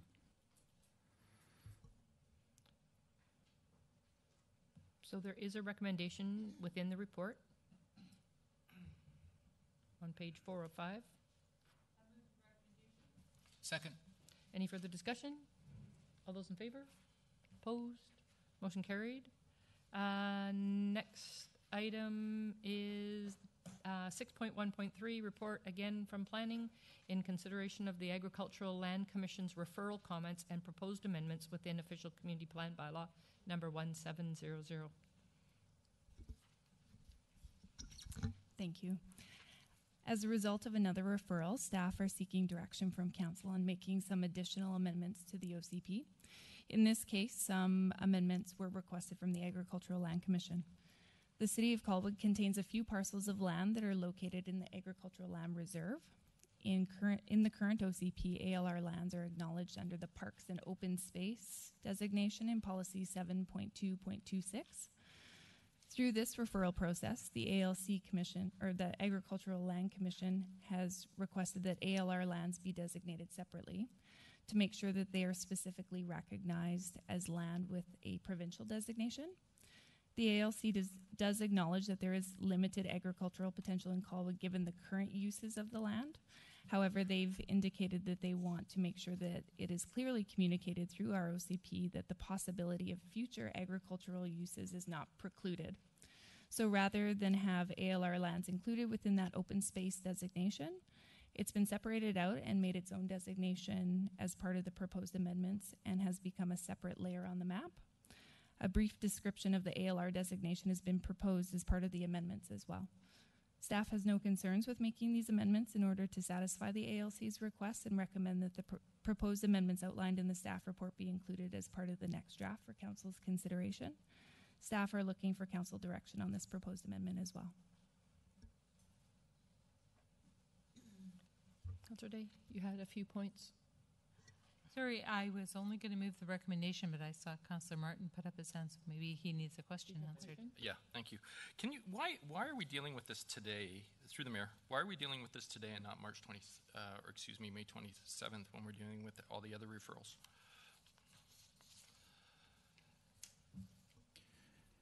Your Worship, the concern was that if we put some of these more critical issues, these are really deal breakers with respect to the validity of the official community plan in terms of how it works. We wanted to spread them out between the two meetings in terms of throwing everything at that meeting where we're bringing forward additional changes from third parties and the public. Thank you.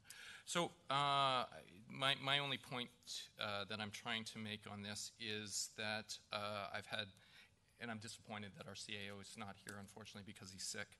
But our CAO and I have had many discussions, and in fact, our Director of Planning told me that he would not be able to answer certain questions, that it would have to go through our CAO just regarding Beecher Bay. And basically it ended up being, I'm being told that those would not get dealt with until May 27th because we weren't dealing with any referrals until May 27th. And I'm not sure why. And I would have liked him to be here this evening to sort of explain why these are on, but the Beecher Bay one won't be until the next council meeting. But I will wait until such time as he returns. I won't do that to you, Nikki. Don't worry. So I would move the recommendation for A.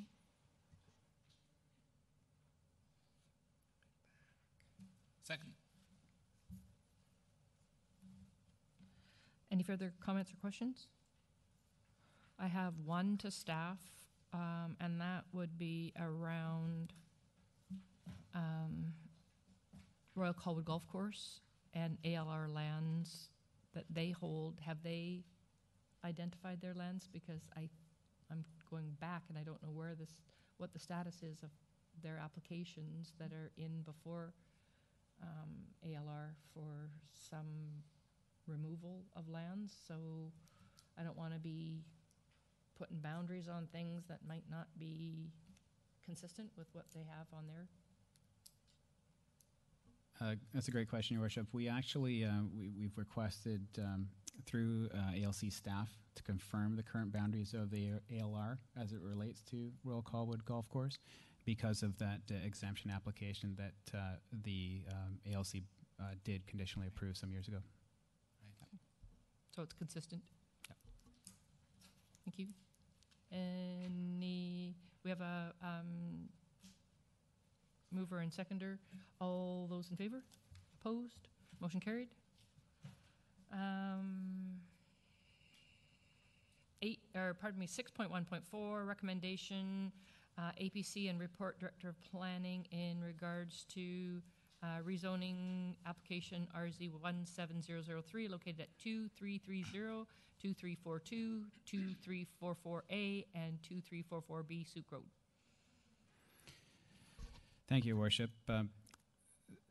The staff report and recommendation from the Advisory Planning Commission is also informed by some feedback that we received from the Advisory Planning Commission chairs. Both the CAO and myself met with the chairs last week, and so I'll follow up our introduction of the item with the results of that meeting with respect to this particular application.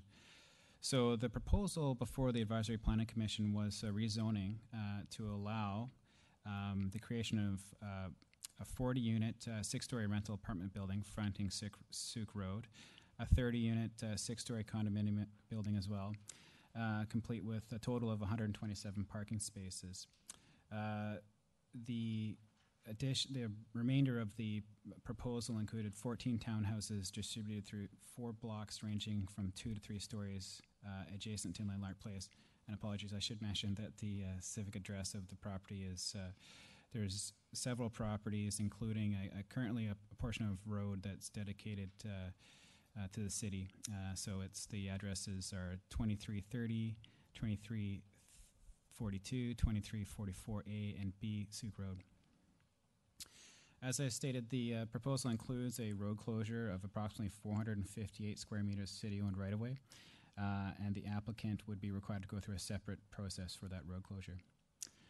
With respect to parking, the applicant is proposing to vary the parking standards from the land use bylaw. This would apply primarily to the condominium and rental apartment buildings. Staff are recommending that the reduction in parking be incorporated into a parking and traffic study that would be provided to the city prior to public hearing. So this is a officially plan amendment to the current 2008 OCP, as well as a rezoning application. The officially plan amendment is proposing a change from hillside and shoreline to neighborhood designations that would allow to achieve the 50 to 70 dwelling units per hectare along primary corridors, in this case, Souk Road. The proposed density of the project would be a total of 66 dwellings per hectare.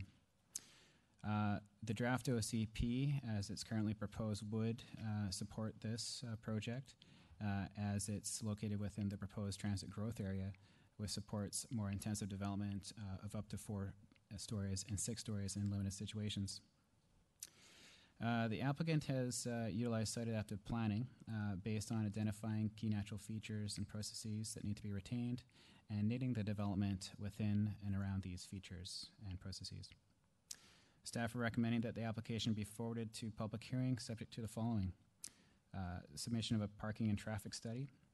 Number 2, proceeding through the road closure process and the securing of a 3-meter easement for sewer for future service of properties at 639 Kildee Road. So the Advisory Planning Commission made a recommendation that the application be denied. Reasons provided were a lack of clarity regarding how the application relates to the current OCP, request that a traffic impact study accompany the application, and lastly, that the application is premature and should be considered after the draft OCP is adopted. As I mentioned earlier, we are working towards getting a more information-rich submission from staff and the Advisory Planning Commission at this stage of the application process. And as such, the chair of the APC provided the additional information in terms of the Commission's rationale for their recommendation of denial. Firstly, that there was confusion with respect to the application, whether it was an officially plan amendment or a rezoning application or both. Combining the two did not support the discussion or decision makings at the meeting. Mr. Chair goes on to state that rezoning requests require a level of detail beyond what has been delivered to the Advisory Planning Commission relative to the variance requests. The impact on surrounding neighborhood infrastructure, public safety was felt to have been inadequately addressed to make an informed decision. Supporting documentation such as a traffic impact study, surface parking should, as a minimum, accompany the application. And lastly, the inclusion of significant draft OCP references in the staff report were intended to support the Advisory Planning Commission in highlighting the request for rezoning was in line with the draft OCP. However, the extent to the references to the draft OCP led to confusion at the meeting that detracted from the main consideration of the fact that the consideration and that the current OCP was at issue with the application.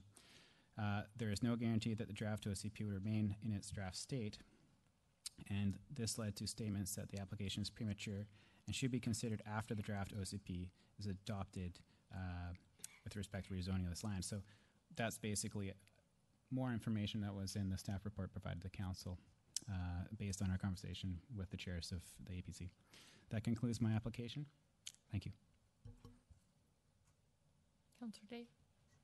Thank you. My first question is kind of a general one, and it's in regard to the road closures. We've had a number of properties come forward that had a portion of road dedication which wasn't required as roadway, that has later been the subject of a closure process, and eventually they've all been absorbed into the properties that they were adjacent to or a part of. And one of the things that's occurred to me with trying to facilitate affordable housing is that many of those, in this case, we're talking about 458 square meters, which is a good-sized city lot that could have been put towards affordable housing. And I've seen 2 or 3 others like this come forward. Is it possible for the city to acquire those portions of roadway that are not used as road and actually convert them to affordable housing?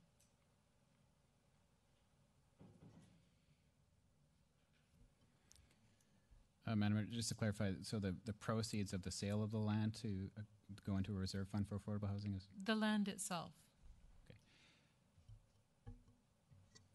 Okay. The current configuration of the lots would make it difficult to do that in this application, and I see the manager of development raising his hand. So, through your worship, that's a really interesting concept. One of the reasons why roads are acquired or closed is because they're necessary for access to lands. For a developer, for a property to develop and have residential purposes, it needs to be fronting a road or have an access route provided through another mechanism. Closing a road and leaving a residential property that still relies on that access would not be possible because of the fact that that road is the primary purpose for creating that land asset. In this specific case of Sewell Road, the developer has or is intending to acquire the property that this road access serves and incorporate that land asset into their development proposal. If the municipality decided to not dispose of that parcel of road because it was no longer necessary to serve the lands that it was providing access towards, monies that come from that asset have to be taken and put back into a road reserve. It's one of the requirements of the Local Government Act. So because the municipality may choose to keep that asset and close it, there is value associated with that it would have to compensate itself for theoretically into reserve parcel. There could be some interesting, I'm going to use machinations for how to do that, and I could find some more answers for you. But on first blush, it's that financial burden that I'm stuck on. Okay, so, and there is a standard process, I believe, that you use for valuing the roadway that's closed? Yeah, very often it goes through the Standard Appraisal Association, in which case the developer will either put forth an appraisal or will look to hire one jointly, or the city will undertake that appraisal. There's also a competitive aspect where we can look at the adjacent lands and value those against BC Assessment Authority, whatever seems reasonable, and we often use all the tools available to us to come up with a value. Okay, just in my estimation, the values that I've seen assigned to those lands in the past have seemed low compared to what the value of a single-family lot is at market prices these days. This is really relevant because we'll be talking about not just this has come up in this report, but another item on the agenda tonight. The value of land, if you look at your assessment information as provided, most of the value of the property can either be what's constructed on there or the land, depending on the area. That's one of the tools that are available to us, is looking at that assessment information, taking out the improvement, which would include the house or the structure, and just breaking that down to a square meter cost for land. In all cases, staff wouldn't be able to bring forward a proposal that wasn't balanced in terms of either its appraisal through a professional appraiser who has the standards that they have to meet through their association, or an equal sort of valuation for the land only aspect of the associated lands. Okay, thank you. That answers my questions about the affordable housing. So I will just comment on this application in general, and I will say that I really do wish I could be supportive of it. It has a lot of good things about the development, that things that I like. The plan to retain vegetation, to screen that vegetation along the edges, to add to the buffer between it and the existing neighbors. I think that's very well done. What I I like that there's a lower scale closer to the older development, and taller buildings closer to Sewell Road. But I can't support putting 4 stories, 6 stories, I should say, in someone's backyard. 6 stories is very tall. It's the tallest that you can do with a wood structure, and the roadway itself is a very, very busy road. Is a very beautiful area, and I think there will be development in that area in the future, but I think it needs to come with a better transportation plan. This has basically 70 homes coming off of one driveway onto Sewell Road. I don't know how you're going to deal with the no left turn and the because people are not going to obey a sign, and it's definitely somewhere that it's very difficult to get through the light at Sewell and Veterans Memorial Parkway. Pretty much at almost any time of day, anywhere's near rush hour in the morning or the afternoon. And so I realize that you've asked for a parking study, but I certainly cannot contemplate if that was next door to any person's home. I think they would be quite concerned. I realize there were some supporters for the proposal, but there were also a number of concerns. Thank you. I'm going to make a motion that Council adopt the staff recommendations contained in the report of the Advisory Planning Commission dated March 26, 2018. The staff report? Yes. Okay. The staff report. I'll second it. Further discussion? Sorry, could you clarify what the motion is? Where is it? If you go to 6.1.4 and all the way down to staff report. Staff report gives you three options where it's either, excuse me, I'll turn on the mic. It's either adopt the staff recommendation, adopt the APC recommendation, which is to decline it, or defer the request. And I've moved the motion to adopt the staff recommendation. And that one.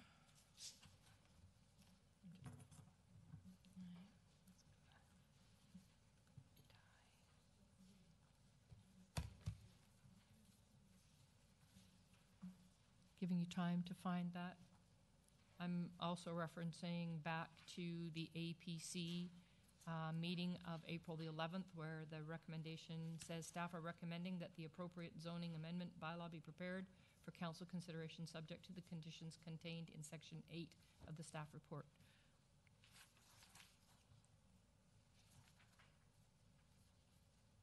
So it's kind of a bulky component of our agenda. You want me to speak? Sure. Yep. Thank you, Worship. I am supporting this because, in my opinion, this developer has done everything right.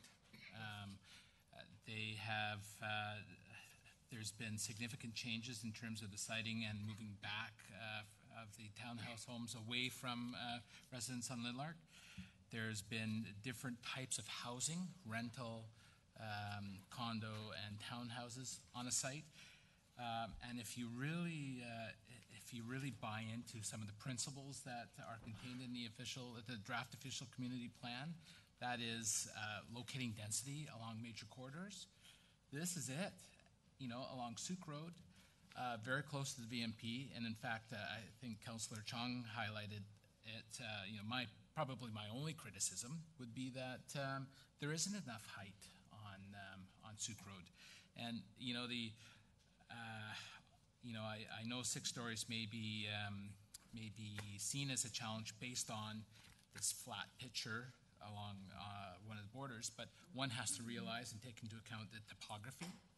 You know, so although it says 6 stories, the visual aspect of that particular building isn't 6 stories simply because of the topography, and I think that really works for the site. And so I shudder to think of what could be if this isn't adopted, and really I think this is a good thing for the neighborhood. This neighborhood needs a refresh, you know, and it needs some amenities like curb, gutter, sidewalk, better lighting, all that jazz. Something that we've all strive for, and I think this developer has really done a good job in addressing all our wants and all our needs along that major corridor, and as I say, encompassing various types of housing. So I'd be hard pressed not to support it, frankly. Thank you. Did you catch up? You're good? Any other comments or questions? Just one to staff. I'm looking on the colored map. It shows 2 entry options into the development. That stays in place on the 2, so it's not a single driveway. Yes, the current proposal is shown in Appendix 2 of the staff report with a access and egress off of Sewell Road in 2 locations. Okay, and then other point to note that the higher height of the buildings are the ones that are on Sewell Road, which are presently really not affected by existing housing, and again on what would be a new entry onto that property, which again is not adjacent to any existing housing. The ones that are range from 2 to 3.5 levels in the back along Linlark.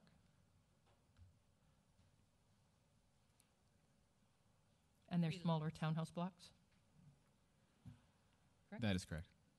Okay. Thank you. Councillor Day. Just a question on the left turn. Will there be a left turn lane?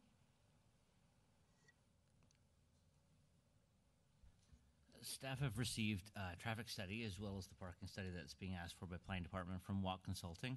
Watt has considered the traffic volumes along Sewell Corridor, made recommendations as to the width, and have said that there is no prohibitor in regards to traffic to enabling a left turn in. Staff have not provided approval of that traffic study at this time. It's literally hot off the presses. But in terms of the volumes of traffic and the gap time that's created by Veterans Memorial Parkway and the Jacqueline intersection, there is no prohibitor to a left turn movement in. And matter of fact, they've recommended no limitations to the movements out of the site as well. We have a motion on the floor. All those in favor?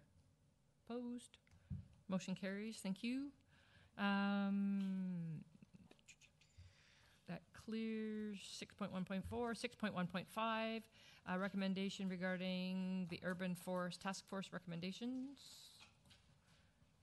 Councillor Nault is not here. Staff, is there someone to pick that one up?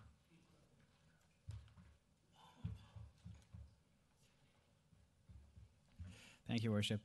So unfortunately, Councillor Nault is not here, and I believe all members of council that are currently present were at the Committee of the Whole meeting. I wasn't. No. Just trying to open it here. So there is a staff report that... this is what came out of the Committee of the Whole. That's right. I'll just bring council's attention to the fact that the staff report that did go to that Committee of the Whole meeting is attached to the agenda. So what was discussed is also shown in the minutes. We had members of the Urban Forest Task Force represented by Judith Cullington, which spoke on behalf of the task force chair, Rick Jeffries, who was unable to attend the meeting, and conveyed some disappointment with respect to what was brought forward by staff. There was significant debate in terms of some of the recommendations of staff that didn't align with the task force, and the result was the recommendation, as stated in the agenda, that staff be directed to include in the urban forest bylaw where a property has a tree management plan in place, that it be accepted by the city, and that plans governing tree management of the property, that plan governs tree management on the property, not the city bylaw. That flowed from a conversation surrounding Royal Colwood Golf Course particularly. Secondly, that it be recommended to council that the Urban Task Force recommend that there be no security deposit required for the removal of 1 to 5 trees. Also be incorporated into a revised urban forest bylaw. And that was carried. And lastly, I don't know if I'll go through all of this, but there was specific recommendations in terms of definitions of protected tree, limiting it to species as stated in the resolution, arbutus, Gary Oak, Pacific Dogwood, Pacific Yew, and that they be defined as a height of 4 centimeters in diameter and when measured 15 centimeters above natural grade. Secondly, protected species of tree was also applied to in the recommendation to Douglas fir and grand firs with a diameter breast height of 30 centimeters or more, as well as big leaf maple and western red cedar. The definition went on to include any tree with a diameter breast height of 60 centimeters or more, a tree to be retained as identified on a tree protection plan, a replacement tree as identified in a tree protection replacement plan, a significant tree which has been identified because of its importance to the community, including heritage or landmark value, and lastly, a wildlife tree. So that was also carried. The staff recommendation for tree removal be also recommended to be amended, that the removal of 5 trees per calendar year, that there be a permit required, that it also require a site plan illustrating the trees to be removed, and replacement trees required at a 1-to-1 ratio. And that removal of 5 trees per calendar year require a permit. The tree management plan be prepared by a qualified person. And replacement trees be required at a ratio of 2-to-1, and a security deposit to be required. So that portion of the staff recommendation was also carried and included in the recommendation. So lastly, it was concluded with a recommendation of council that staff be directed to bring back to the committee of the whole a report regarding developing a forest management plan and a rough estimate of how much such a plan would cost. Thank you. So staff, do you need these individually? There were 5 in total. Or can we simply move all 5 out of committee of the whole? Through you, Madam Mayor, you can move them all at the same time, but that would depend on if any of your members have certain ones they want to have further discussion on. So, Councillor Martin. Thank you. The only one I would like to sever is the diameter. Please, I'm happy with leaving the other 4 together, and we can pass that. And then I would just like to oppose the changing of the diameters from 60 centimeters to 30.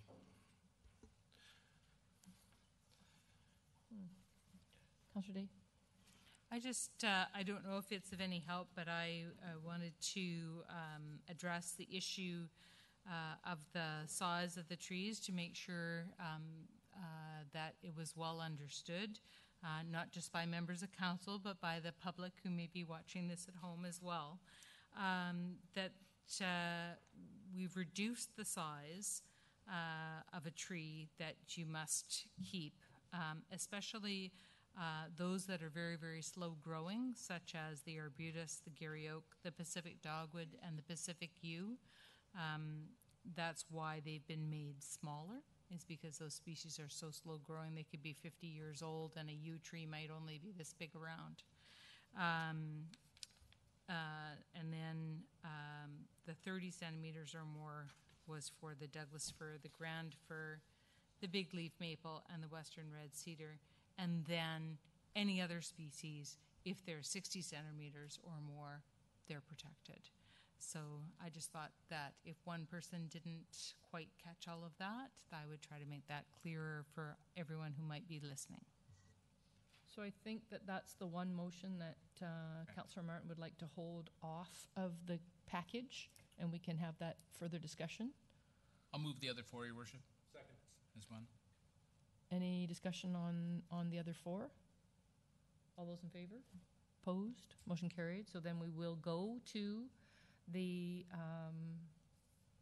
motion, be it recommended to council that the urban forest bylaw define a protected tree be incorporated into the urban forest bylaw as any one of the following, and that's where you identified 4 centimeter diameter on arbutus, Gary oak, Pacific dogwood, and Pacific yew, and 30 centimeters on Douglas fir, grand fir, big leaf maple, and western red cedars, and then other trees having a diameter of 60 centimeters or more are considered to be protected. Councillor Martin, you have a discussion on those sizes. Sorry, I don't have any discussion. I think I sort of talked about it at committee of the whole. And I'll just say this again. I mean, this was the majority of the urban task force supported that it stay at 60.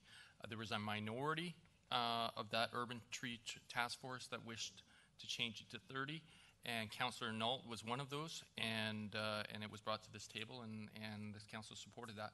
I'm just supportive more of from the urban task force and sticking with what their recommendation was.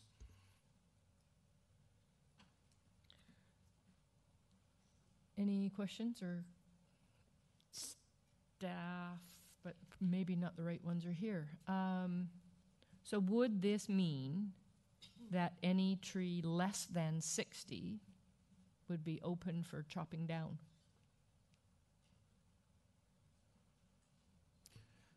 I don't even have any tree committee people here in the audience to Your answer Worship, the question. I could take a stab at that. So right now, what the recommendation of the committee of the whole included was a specific subset of trees that would have that 30 centimeters. That subset, as I understand it correctly, would be increased from 30 centimeters to 60. So that's specifically for Douglas fir, grand fir, big leaf maple, and western red cedar. Those would go into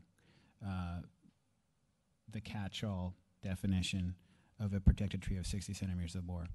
So the difference is that those 4 species are reduced to 30 centimeters. Everything else is 60. Okay, I'm okay with that.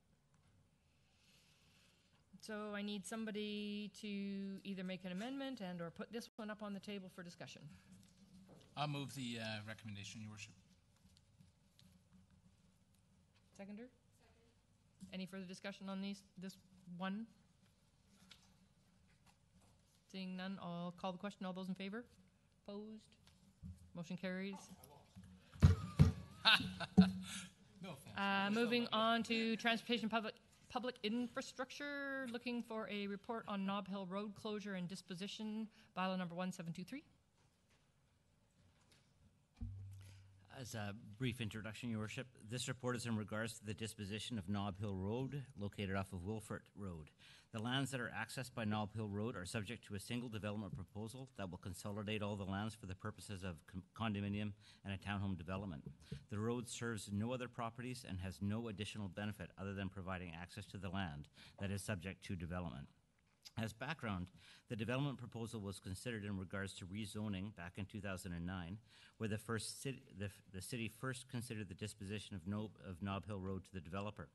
The site was left as is, and then in 2017, the owner commenced working with the city to obtain a development permit and recommenced the discussion in regards to the closure of Nob Hill Road. The developer has not objected to obtaining a present-day appraisal for the lands and has offered the city $470,000 for Nob Hill Road. As Nob Hill Road is a public road, it is subject to the consideration of council, public notice, and a closure and disposition bylaw. The report and subsequent bylaw, which will be considered later on in the evening under Section 7.3, request council consideration to close and dispose of Nob Hill Road for the offered value of $470,000, give first 3 readings to the bylaw, which as noted was agenda item 7.3, and direct staff to commence the public notification. Then after public notice, if successful, staff will return to council to obtain 4th reading of the bylaw to close and dispose of Nob Hill Road to the developer for $470,000. The developer and the city will enter into a purchase and sale agreement, and the road area is to be transferred at the same time as the lands are consolidated. The developer has agreed to enter into any necessary agreements for services that lie within the portion of closed road. This is limited to city sewer, which is just down against Wilford, as other services that are inside the roadway are no longer necessary because the residential properties that they serve are not there. Thank you.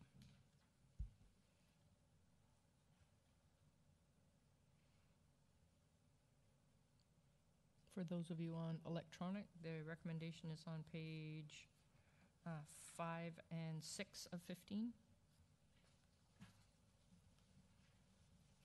Move the recommendation, Your Worship. Second. Discussion? Questions to staff? I would just say that I will be supporting this tonight because we've done so many others of these, but I really feel that this is a lost opportunity for the city in terms of being able to acquire some affordable housing instead of a road. Any further comments? Call the question. All those in favor? Opposed? Motion carries. Thank you. 6.2.2, Manager Land Development and Subdivision, offer to lease municipal building within 170 Goldfinch. Thank you, Your Worship. The city has received a request to lease the vacant building located at 170 Goldfinch. The building was received by the city as part of the rezoning contributions associated with the Ocean Grove development. The owner of the Ocean Grove site has approached the city for the opportunity to lease the building, parking area, and portion of the lands immediately surrounding the buildings by about 5 meters for the purpose of a sales center for the continuing development of the lands. This report includes the offer to lease, which has to be inclusive, and so that's why it's so thick, because it'll make up the background for the lease agreement if council agrees, the value and the term of the lease, and the conditions of the lease for council consideration. If council agrees to lease this building to the Ocean Grove developer, the resolution put forth for council consideration enables staff to continue with the required public notification and the CAO to enter into a lease agreement on behalf of the city upon successful conclusion of that public notice. This is not a disposition of the land, so public notice is the only notification required.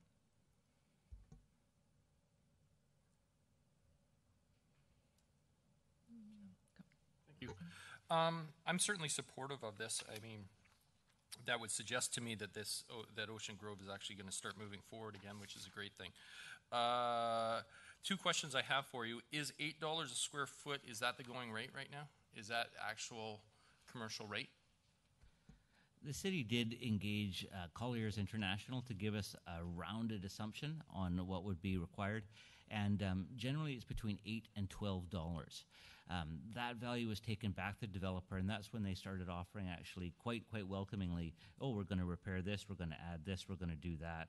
And those items are actually listed as part of the terms and conditions in the lease report for council considerations. When you sum up those values, it makes $8 a reasonable sum to request. Thank you. My other concern is around term. I would hate to lose this building for 10 more years, which basically this is what this is suggesting. Is there, and I see that they have a 90-day out clause. Is there any out clause for the city?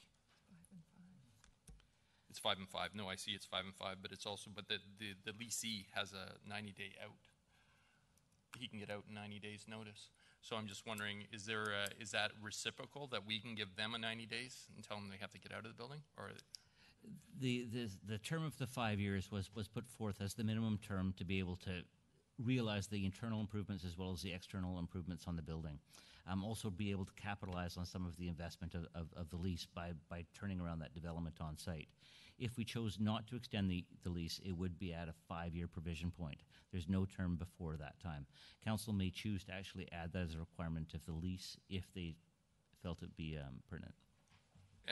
Thank you. And through the mayor, one final question: is the 5-year renewal, is that at the discretion of either party, or is that just at the discretion of the leasee? The way I understand it's at the discretion of either party. Most often, though, they're going to come back and request it.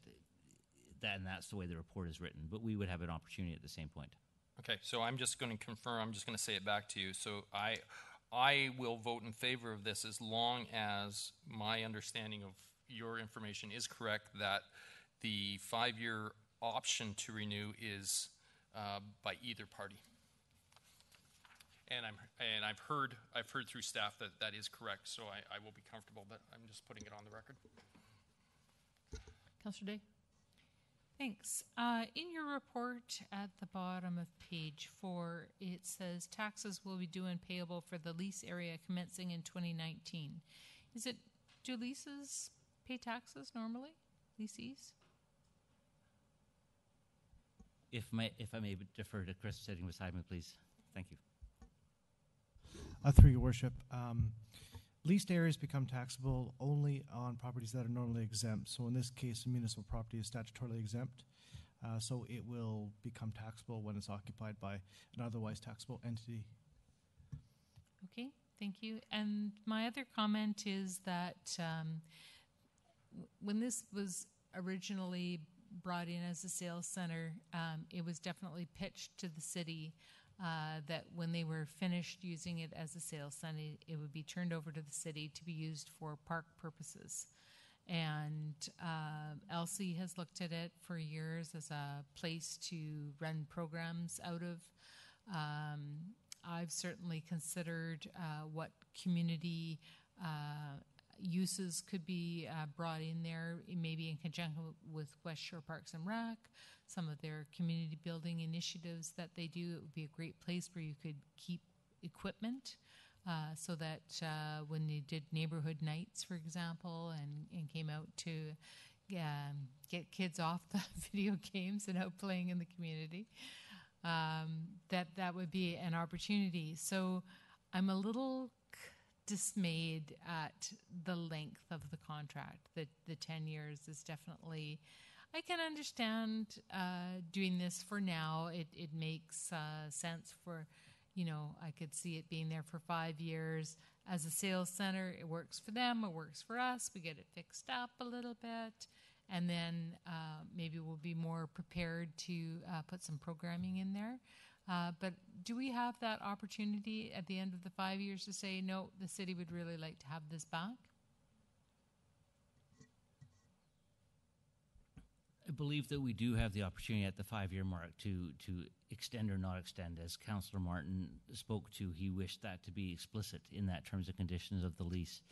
In regards to the other use of the lands, there's attached as Appendix 1, the limit of the leased area, and it's on the back of your report. You'll see that it's the access route that touches Goldfinch, the parking area, and then it's limited to 5 meters outside of this land area.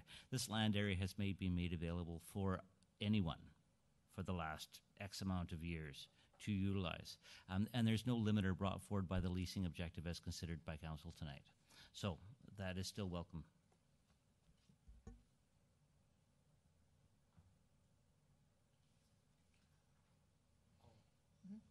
I will move the staff recommendation, which is far too detailed for me to read. Second. Any further comments or questions to staff? All those in favor? Opposed? Motion carries.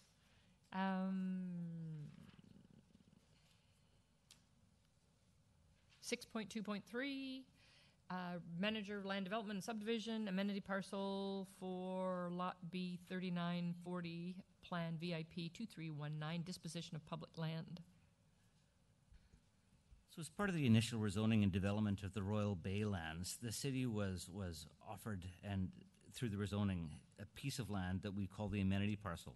In 2018, that land was transferred to the city.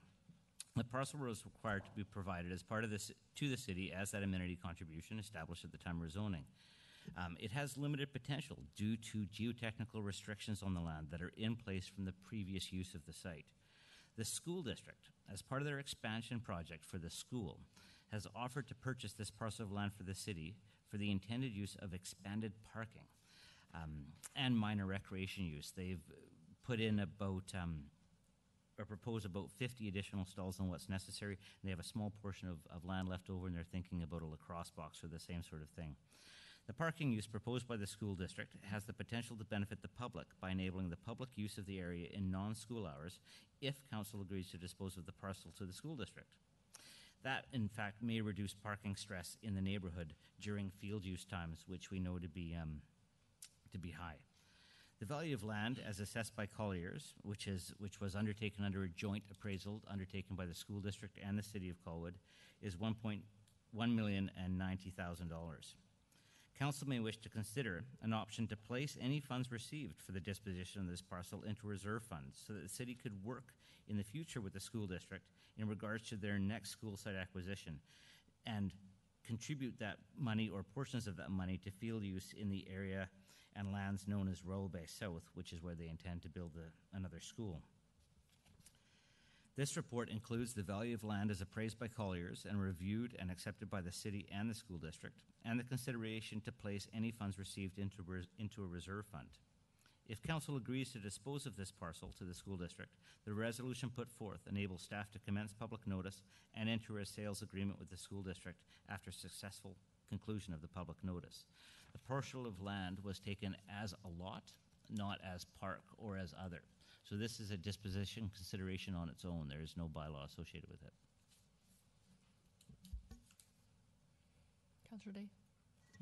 Thanks. Looking at the financial considerations, the original estimated value of the land at the time of transfer was $1,292,000, and the appraisal that's been agreed to appears to be $1,090,000. We appear to have lost $202,000 on land at a time when land is more expensive than ever. And it sounds like further on in the report, it doesn't sound at all sure. We certainly had difficulty the last time with the school district being unwilling to pay the taxes that were outstanding on the lands when they acquired them. So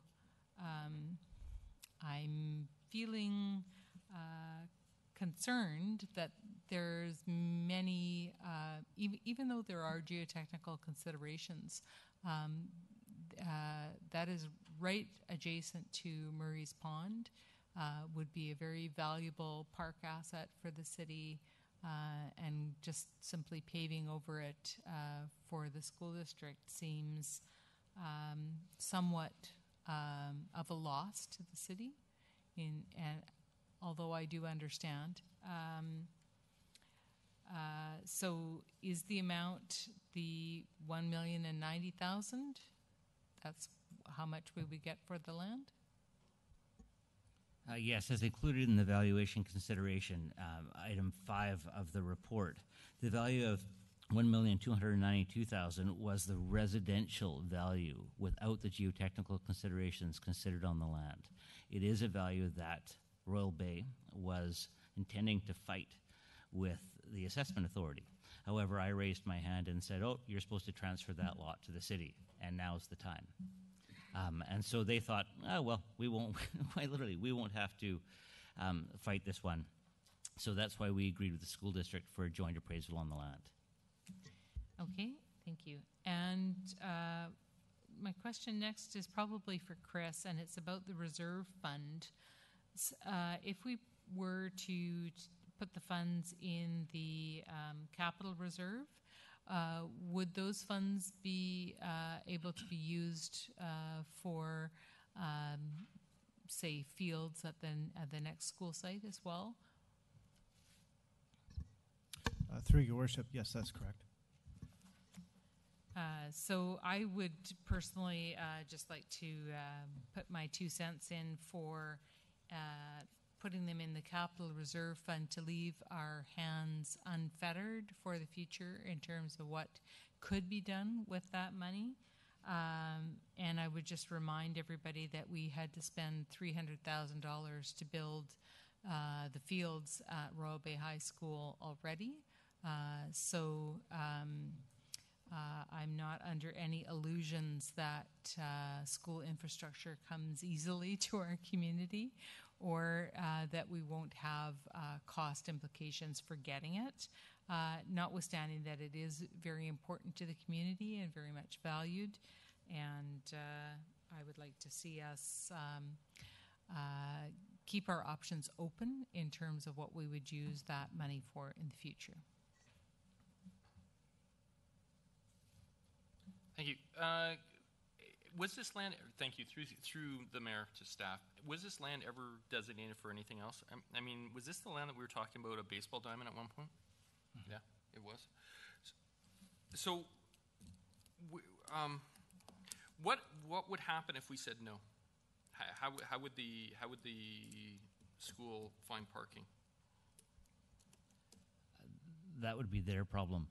And I don't mean to be light with that. One of the expansion of the present Royal Bay School is impacting their parking lot. They intend to proceed with that in June. That's an immediate impact to their parking. They need to provide parking somewhere else. This has the benefit through the continued development of the Royal Bay land. Staff have heard from the residential community to say that, during the times of field use, and during the times of off-peak hours, our streets are littered with parked cars. And that's not because of a deficiency in parking ratio within the developing lands. It's just literally those people that are driving instead of walking, and people from outside the community coming to take part in out of school hours recreational opportunities. So there is a stress there that's being felt by the community, and there is lot more homes intended to be constructed there, which will continue to stress it. And although we are maxing out a parking ratio, a ratio that we don't have reinforced in a bylaw that the developer is agreeing to meet, the school district is in need of finding something. The lands south of Latoria Boulevard are not the school district's lands. They're developers' lands. And it's a real and present problem.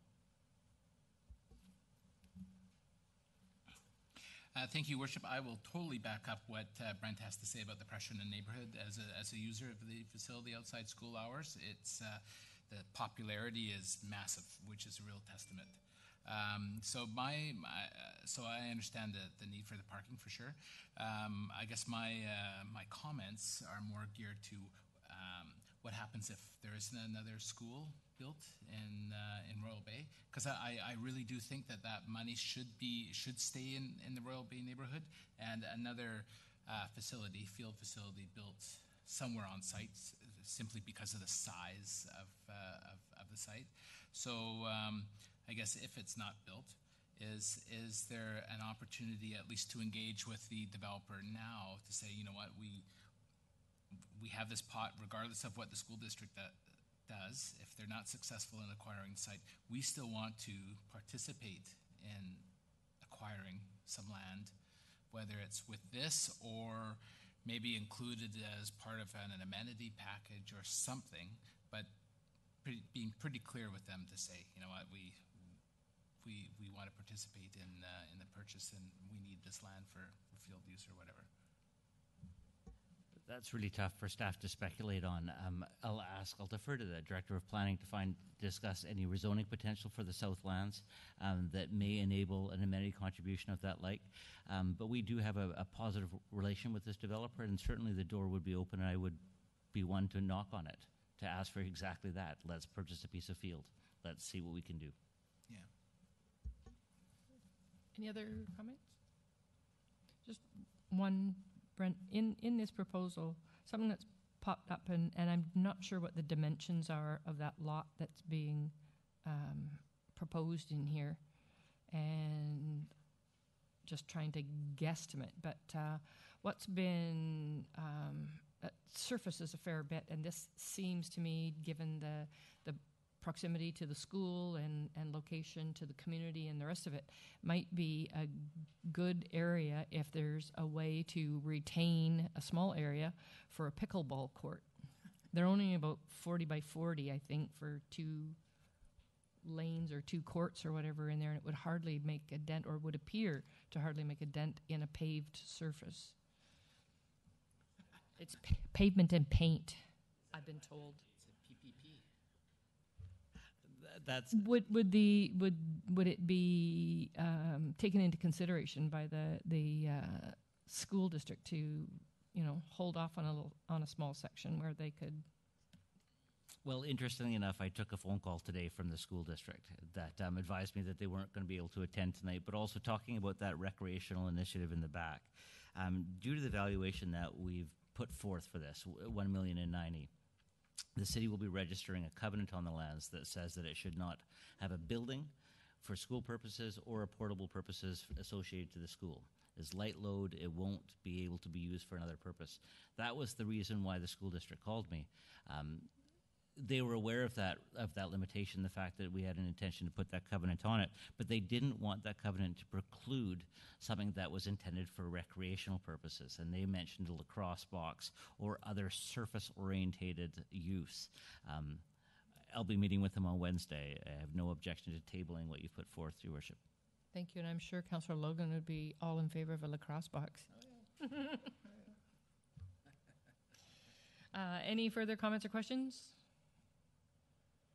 And do we have a recommendation up there already? I've lost it in the conversation. So somebody going to manage that? What do you need? I'll make the recommendation, Your Worship. Seconder? Sure.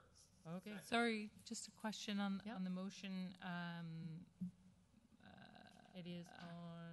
Yeah, just about in regards to the reserve fund, are you suggesting the dedicated reserve fund or the capital reserve fund?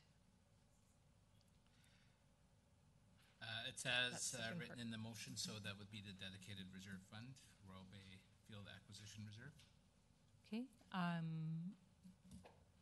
I would like to propose that we amend that to the capital reserve fund. We can use it for that. It's just that our hands aren't tied.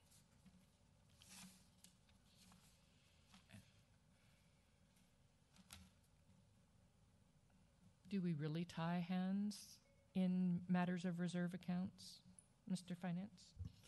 Through Your Worship, Councillor Day is correct. The way that the motion is structured, it would restrict the use of those funds more than if it were put into the capital reserve fund, which would be for the purpose of any capital.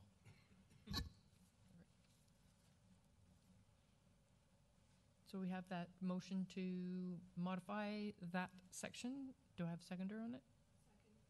Discussion on that, yes or no? I will be voting against it respectfully. I think we should be restricting it to the Royal Bay area to make sure that the amenity stays there. Anybody else? Call the question on the motion to amend to have it go to general. All those in favor? Opposed? Motion carries, or does not carry. Pardon me, it fails. So back to the original motion then, which would have it as stated in the report. We have a motion from and second. All those in favor? Opposed? Motion carries. Traffic calming options and implications for the Lagoon neighborhood. Coming from our Committee of the Whole meeting.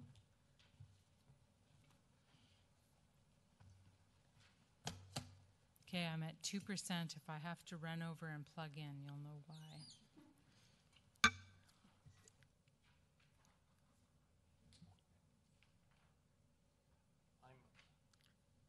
Excuse you? No, I'll just go. If nobody else wants to go, I'll move. There's 1, 2, 3. Can we just tie the three motions together and? We can, but there's a wording adjustment. That's why I was trying to get my thing to work. Just give me 1 second. I'm dying here. No, I've got it written down because it in the unfortunately in the draft minutes, the motion that I made didn't transfer very well, lost in translation. So I'm just waiting for mine to come back to life. And I was going to say, I think out of our Committee of the Whole conversation, staff felt that it would be more appropriate to be somewhat general in proceeding with traffic calming so that they could best fit the solution to the location? Correct. So I did make a copy of it on my photo so that I could show you quickly. So the motion that I made was that it be recommended to council that staff investigate the placing of, and I can't quite read all of it, the temporary speed cushions, but where they go is on Milburn between Anchorage and Aloha, which is 7.5% in grade, between Hockering and Hatley, which is 7.3% in grade, and on Lagoon between Hockering and Aloha, which is 5.8%, and between Aloha and Anchorage, which is 5.8%. And I just tried to put that together for you because it didn't come across in the minutes. So it's 4 places, 2 speed cushions in each place, on Milburn and on Lagoon, and between those roads. And I would so move. Okay, and I just want to go back to staff regarding the comments that were made at Committee of the Whole. Is that too prescriptive to determine the number and location, or would it be better suited, because you have to bring this back to council anyways with costs? Was that not the... Through your worship, what would happen next would be that the neighborhood would get surveyed. That's per our traffic calming policy. So we have discussed the options at length at Committee of the Whole, and a number of recommendations have come forward from that committee. Should council choose to endorse those recommendations from Committee of the Whole, the next step would be for staff to poll the neighborhood. And we would investigate where the placement roughly would be at that time to try to give as much information as possible to the residents, but we would not know until we do some further investigation where those would be placed and whether or not we could have 2 or not. So yes, the proposed changes are a bit prescriptive, absolutely, but we will definitely investigate whether or not those could be accomplished. I'll go back to the Councillor Day who made the motion. Sorry, so just to clarify, the beginning of the motion is that staff investigate. So although it sounds prescriptive, I just picked out 4 locations that met the grade requirements and asked that staff investigate those locations. We're good. So with the change of the locations on there, council, do we have a seconder? Second. Any further questions? All those in favor? Opposed? Motion carried. Then the next motion was recommended to council that staff investigate closing off Hatley Drive or making it a one-way street for all part of it on a temporary basis and measure the effect that this has on community traffic. Any discussion? All those in favor? Opposed? Motion carried. And thirdly, again, moved by Councillor Nault, that it be recommended to council that staff investigate placing 4 temporary speed cushions along the length of Ocean Boulevard. Second? All those in favor? Opposed? Motion carried. Thank you. Parks, Rec, and Culture looking for corporate manager's report on adding a beer garden to the 2018 Eats and Beats at the beach. Thank you, Madam Mayor. So I'll try to be brief. This report is just seeking direction from council on the addition of a beer garden at the Eats and Beats event, which is scheduled for July 7th this year. Last year we had approximately 5,000 people. That's an estimate. It's a free event, so people come and go as they please. Having a beer garden is one of the only pieces of feedback we've heard other than positive support for the event for the most part. It would likely increase attendance at the event, which is something some members of council have supported, making this a really big regional event that showcases Colwood. It would also increase the need for more security, for more first aid, so there's trade-offs. It would also generate some revenue from this event. So our current budget with sponsorships has been about $8,000. A beer garden is expected to raise more than that at about $9,400. That's an estimate. So we would either be a break-even event or be able to offer more events and activities at an event in the future. So I offer that to council. Questions to staff?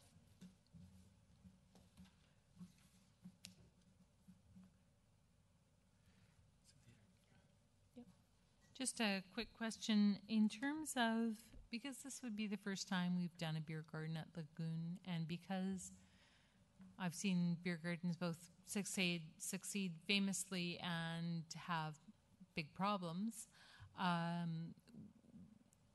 will this be a trial if it's approved this time, and we'll look at how it went and decide if we want to do this again, or would this just automatically become what we do? Mm-hmm. Absolutely. Just a reminder that we did have a beer garden once at the Lagoon. It was for a Rock the Shores preview show, and they had a fenced beer garden there, and it was very well received, and there were no issues. That was a shorter term event. I think it was about a 3-4 hour event, and this event is 7 or 8 hours. So, but yes, it would definitely be a trial. We wouldn't need to implement it every year just because we did it this year at all.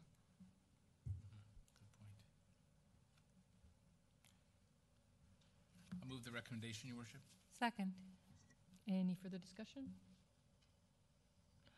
Be interesting to see where the plan takes us. 25 years in organizing this from hundreds to thousands. They can be well done or go sideways real quick. So anything that I can offer, I'd be happy to.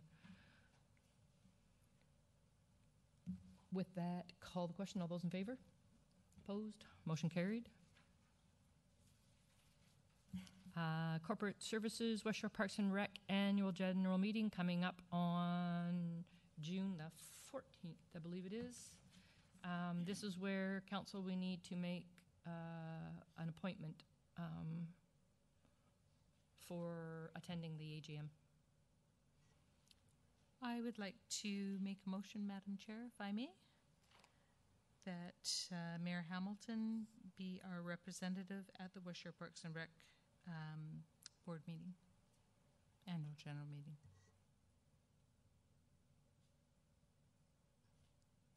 Need a seconder? Second. Comments, questions?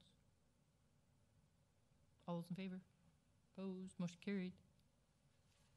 Excuse me, Madam Mayor. The second part of the inquiry is whether or not council has any items to put on the annual general meeting agenda. Council. I would like to know when we're going to build our reserves back up again, but I don't know if that's a question that could be answered at the annual general meeting. Okay. Anybody else? We'll take it with that one as a start. I'm sure the agenda may, when it gets out to us, may give us another opportunity to ask some questions. Thank you. All those in favor? Opposed? Motion carried. Fees and charges for West Shore Parks and Rec. 6.3.3. Thank you, Madam Mayor. This is the annual review that's undertaken by West Shore Parks and Recreation staff and is presented to the Board of Directors for consideration. The staff do undertake a review that includes other recreation centers, the school districts. They try to weigh the fees being charged by other facilities and users, measuring that against their operational needs and financial fiscal goals. So in this particular case, the fees and charges of the West Shore Recreation Center have to be approved by bylaw by the owner municipal councils. So later in tonight's agenda, we do have draft bylaw number 1731 for council's consideration of first three readings. And we're hoping at that time council will support the fees that were approved by the Board of Directors at their April meeting. Anything for you to speak to on that? You're all good? Excuse me, yeah, no, I'm not on finance, so I can tell you. Just give an opportunity. Thank you. We will see the rest of this then when we get... Sorry, I have a question, if I could ask our Director of Finance. Just given that we did not approve the budget that came forward from West Shore Parks and Rec this year because we're concerned about deficit financing there. And given that fees and charges are one way that they could potentially balance the books at West Shore Parks and Rec, is it prudent for us to approve the fees as they've outlined them, or is this another area where we need to ask them to rethink what they're doing down there for the long-term benefit of the organization?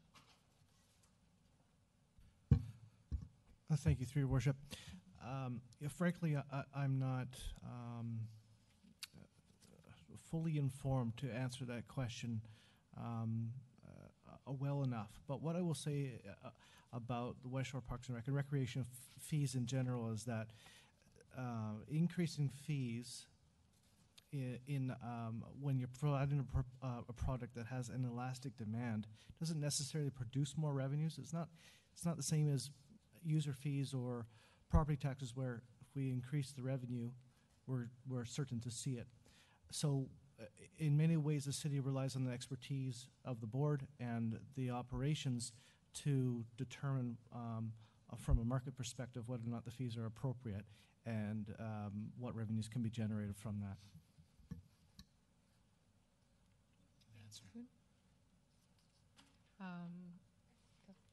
And thank you, Your Worship. Just a bit on the fees. Although I don't sit on the Finance Committee, the way it was presented to the Board of Directors is this was becoming more in line with other recreation facilities. So, for example, the Y charges $12 for a drop-in, whereas West Shore Parks and Rec would charge $6.65, which is considered cheap and aligned with other places like Oak Bay Rec and Commonwealth. And then our monthly passes, $60, is more expensive than the Y, but we're pushing what other recreation centers charge, which is a mix of drop-in and annual passes. So it's just becoming more aligned with the rest of the region. Thank you. So with that, we will move on into bylaws. bylaw number 1721, final reading for the tax rate bylaw number 1721, 2018. Move final. All those in favor? Opposed? Motion carried. 7.2, bylaw number 1722, final reading again for Colwood Sewer Utility Bylaw number 1500, 2011, amendment number 6. Second. All those in favor? Opposed? Motion carried. We have 7.3, bylaw number 1723 for first, second, and third readings on the Nob Hill Road Closure and Disposition Bylaw. Move introduction. Second. All those in favor? Opposed? Motion carried. Second. Second. Discussion? All those in favor? Opposed? Motion carried. Move third.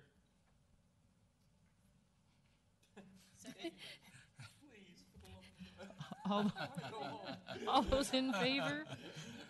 Opposed? Motion carried. 7.4, bylaw number 1727, first, second, and third readings for Colwood Main, pardon me, did I just do that one? No. No, we did Nob Hill. Colwood Main Service Area Establishment, 598, 2001. Move introduction. Second. All those in favor? Opposed? Motion carried. Move second. Second. Any discussion? Councillor Day. Just to let everybody know, we're talking about 3230 Chosen Road. Thank you. All those in favor? Opposed? Motion carried. Move third. Second. All those in favor? Opposed? Motion carried. 7.5, bylaw number 1728, first, second, and third readings. Colwood South Sewer Local Area Service and Establishment Loan and Authorization bylaw number 602, 2001, amendment number 14, again 3230 Chosen Road. Move introduction. Second. All those in favor? Opposed? Motion carried. Move second. Second. Any discussion? All those in favor? Opposed? Motion carried. Move third. Second. All those in favor? Opposed? Motion carried. And 7.6, bylaw number 1729, first, second, and third for Colwood Main Sewer Local Area Service Bylaw Establishment, 598, 2001, 3226 Chosen Road. Move introduction. Second. All those in favor? Opposed? Motion carries. Move second. Second. Any discussion? All those in favor? Opposed? Motion carries. Move third. Atta girl, atta girl. All those in favor?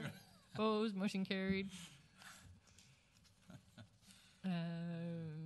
Jump that one. 7.7, bylaw number 1730, first, second, and third readings for Colwood South Sewer Local Area Service Establishment and Loan, 602, 2001, amendment number 15 for 3226 Chosen Road. Move introduction. Second.